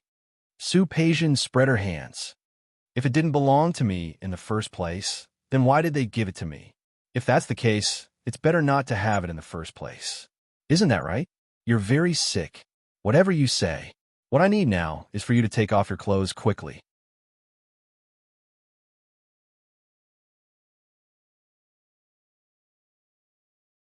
Chapter 600. Qiu Yanba's hand paused at his belt buckle for about a second before finally stopping. Su Peijian, get out. I can't do anything if you stay here. What can I do? To the end? Stop teasing me. You're not such an honest person. Qiu Yanba gritted his teeth, his body stiff and motionless. Su Peijian supported her chin with one hand and enjoyed the sight of Qiu Yanba struggling with satisfaction. In fact, Qiu Yanba was also one of the people she hated. Why did he have to break off the engagement? Su Peijian, I'll say it again. I can't do anything with you here. Then you don't have to do it to the end. My target isn't you anyway. Hurry up. I'm not very patient. Su Peijian blinked. There's no turning back. Don't even think about getting cold feet. Qiu Yanba narrowed his eyes, gritted his teeth, and began to unbutton his shirt. Su Peijian smiled. Seeing Qiu Yanba unbuttoning his shirt, the corners of her lips curled up even more. She took out her phone and adjusted the camera angle to her satisfaction. Seeing Qiu Yanba take off his shirt and reveal his chest, there was a flash of pride in her eyes. Qiu Yanba took off his shirt, but he didn't go to the bed like she thought he would. Instead, he turned around and went to the bathroom. Qiu Yanba, what are you doing? Take a shower. Qiu Yanba turned to look at her, his eyes cold. Why? Can't I take a shower first? Don't try to stall for time. It's useless. Su Peijian sneered. Now that things have come to this, even if you don't do anything, you still won't be able to get away with it. Qiu Yanba looked at her coldly and turned to take a shower. Soon, the sound of running water could be heard from the bathroom. Su Peijian relaxed her body and put her phone aside. She narrowed her eyes and looked at Su Qingsang, who was sleeping on the bed. In terms of appearance, Su Qingsang was no match for him. If a delicate and pretty lady were to dress up, she might be 80 points. But that was all. His skin was very good. After all, he was young and delicate. His figure was not bad either. However, compared to her, she was far inferior. No matter how one looked at it, he was inferior to her. Hua Jinyao was really blind. He yawned and felt a little sleepy. She looked at the time and found that Qiu Yanba had been showering in there for more than 20 minutes. Did that good-for-nothing think he could escape? She stood up and walked toward the bathroom. The water was still running in the bathroom. She pushed the door open and was about to go in, but the inside was filled with mist. Qiu Yanba. She was about to head for the bathtub when she felt a sudden pain in the back of her neck. She widened her eyes and tried to turn around, but she was hit again, and her body went limp. Qiu Yanba stood behind her, looking at her face. He carried her to another room in the presidential suite and put her down. He had just placed Su Peijian's body on the bed when the doorbell rang. There was also a knock on the door. He could hear the urgency in the voice. Qiu Yanba turned to open the door. The moment the door opened, Hua Jinyao saw Qiu Yanba, who had taken off his shirt. He clenched his fist and almost swung it at Qiu Yanba's face. Qiu Yanba seemed to know his intentions and quickly dodged to the side. It's not a gentleman to bite the hand that feeds him. Hua Jinyao glared at him and was about to go in when he saw the open door. It's not that room, it's this one. Hua Jinyao entered the door and saw Su Qingsang lying on the bed. Because she had drunk alcohol and been drugged, her face was red. She was fully clothed and sleeping soundly. He took a deep breath, suppressed his anger, and went forward to carry Su Qingsang's body. When he met Qiu Yanba's eyes, his emotions had already calmed down. Thank you. I owe you one. You're welcome. Qiu Yanba touched the tip of his nose. Don't forget me if there's a good opportunity to work together next time. Of course. Hua Jinyao nodded and walked out with Su Qingsang in his arms. However, he suddenly stopped halfway. Where's Su Peijian? She's asleep in the other room. Hua Jinyao's brows were tightly knitted. Qiu Yanba seemed to know what he was going to do. You better take her away first. You can deal with Su Peijian anytime you want. But she drank alcohol and was drugged by Su Peijian. You better take her for a checkup. Hu Jingyao nodded. He knew what was more important. Su Qingsang was the most important thing right now. As for Su Peijian, in the past, her little tricks were harmless. He didn't take her seriously. Now, he wouldn't let it go just like that. He raised his feet to leave, but suddenly stopped. He turned around and glanced at Qiu Yanba. I'll take Su Qingsang to the doctor now. You can leave now. I'll arrange the rest. President Hua, you're really swift and decisive. It seems that you've made up your mind to teach her a lesson today. Of course. Hua Jinyao's voice was very cold. Repay kindness with kindness and revenge with hatred. I've always been like this. If that's the case, then I'll leave first. Don't worry. I won't interfere with what you do next. Thank you. Hua Jinyao nodded and left with Su Qingsang in his arms. He went upstairs and left the hotel. After getting into the car, he made a few calls. His expression was very cold. His knuckles were slightly white as he gripped the phone. The call was connected. Hua Jinyao's voice was as cold as ice. He gave his instructions. The person on the other end of the phone was a little surprised, but he quickly did as he was told. Hua Jinyao hung up the phone. His eyes fell on Su Qingsang's face. He felt lucky again, but he regretted it again. He should have been with her, no matter where she went or what she did. In that case, he wouldn't have given others a chance. He threw the phone aside. He reached out and stroked Su Qingsang's face. I'm really worried about you. He didn't keep a close eye on her, and she and Zhang Yichen were trapped in the ruins of the earthquake. He didn't pay attention again, and she was almost hurt by Qiu Yanba. Fortunately, Qiu Yanba was still sensible and knew how to make a choice. Otherwise, he almost didn't dare to think about it.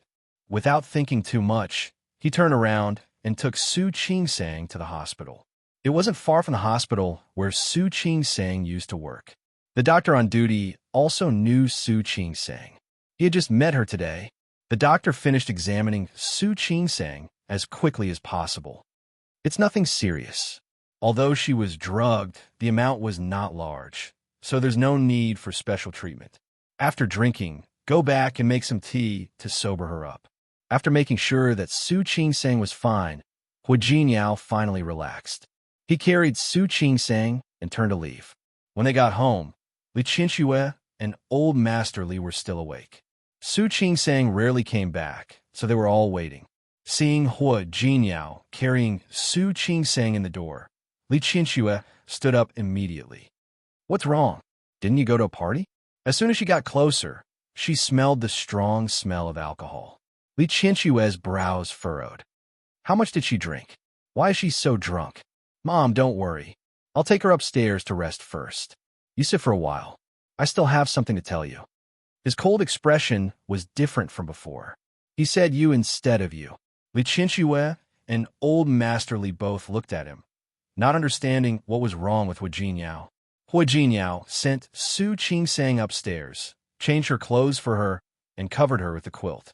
Finally, he kissed her on the forehead, turned around, and went downstairs. At this time, Su Yusin also came downstairs. The three of them sat on the sofa, waiting for Hua Jinyao. Hua Jinyao sat across from them, and his expression was very ugly. This was the first time he showed such an expression since he came to Lin City. Grandpa, Mom, there's something I need to tell you. His serious attitude made Old Master Li and Li Qianxue even more confused. The two elders looked at each other, and finally looked at Hua Jinyao together. What is it? Just say it. Okay. Hua Jinyao nodded and told them what Su Peijian had done that night in a cold voice. Old Master Li and Li Qianxue's expressions changed at the same time. Especially Li Qianxue, she stood up immediately. What did you say? So, Qingsang, did she suffer? Although Su Qingsang was fully dressed when she was carried back, Li Qianxue couldn't help but worry. Qingsang is fine. Hua Jinyao's face was expressionless. That Qiu Yanba is sensible. He doesn't have the guts. Li Qianxue sat back down. She knew Qiu Yanba. No matter what, he had known the Li family since he was a child, and his character was generally good. Su Yusin couldn't believe that Su Peijian would do such a thing. Then, Sister Peijian, she is now. You still call her Sister Peijian? Li Qianxue glared at her son, and her voice became colder. Let me tell you, from today on, she is no longer your sister. If you dare to call her your sister, don't call me your mother. Hua Jingyao's focus was not on Su Yusin's address. Grandpa, Mom, what I want to say is, although Qing Sang is fine this time, it doesn't mean that Qing Sang will be fine in the future. What did that mean? Qing Sang was lucky to meet Xiao Yanba today. Xiao Yanba is still working with our two families. He doesn't dare to offend us too much. But what about next time? What if Su Peijian finds someone else? Old Master Li and Li Qianxue only felt that their backs were wet. Even Su Yusin was shocked and broke out in a cold sweat. Yes, they met Xiao Yanba today. Even if he had the intention, he would have to think about what he would have to face when the Hua family and the Li family attacked the Qiu family together. But if Su Peijian was a little crazier, a little more unscrupulous, then what would happen to Qing Sang today? Li Qianxue didn't dare to think about it. She closed her eyes. In her eyes, besides pity for Su Qing Sang, there was also hatred and resentment for Su Peijian. No matter what, Su Peijian was the daughter she raised, but now she did such a thing. She was simply crazy. You're tuning into the Romance Rendezvous YouTube channel. We're so grateful for your support, and don't forget to subscribe to join us on this incredible journey through captivating stories. Your generosity through donations truly makes a world of difference, as it's the primary source of revenue that allows me to expand and enhance this channel for you. Thank you from the bottom of my heart for being a part of this adventure.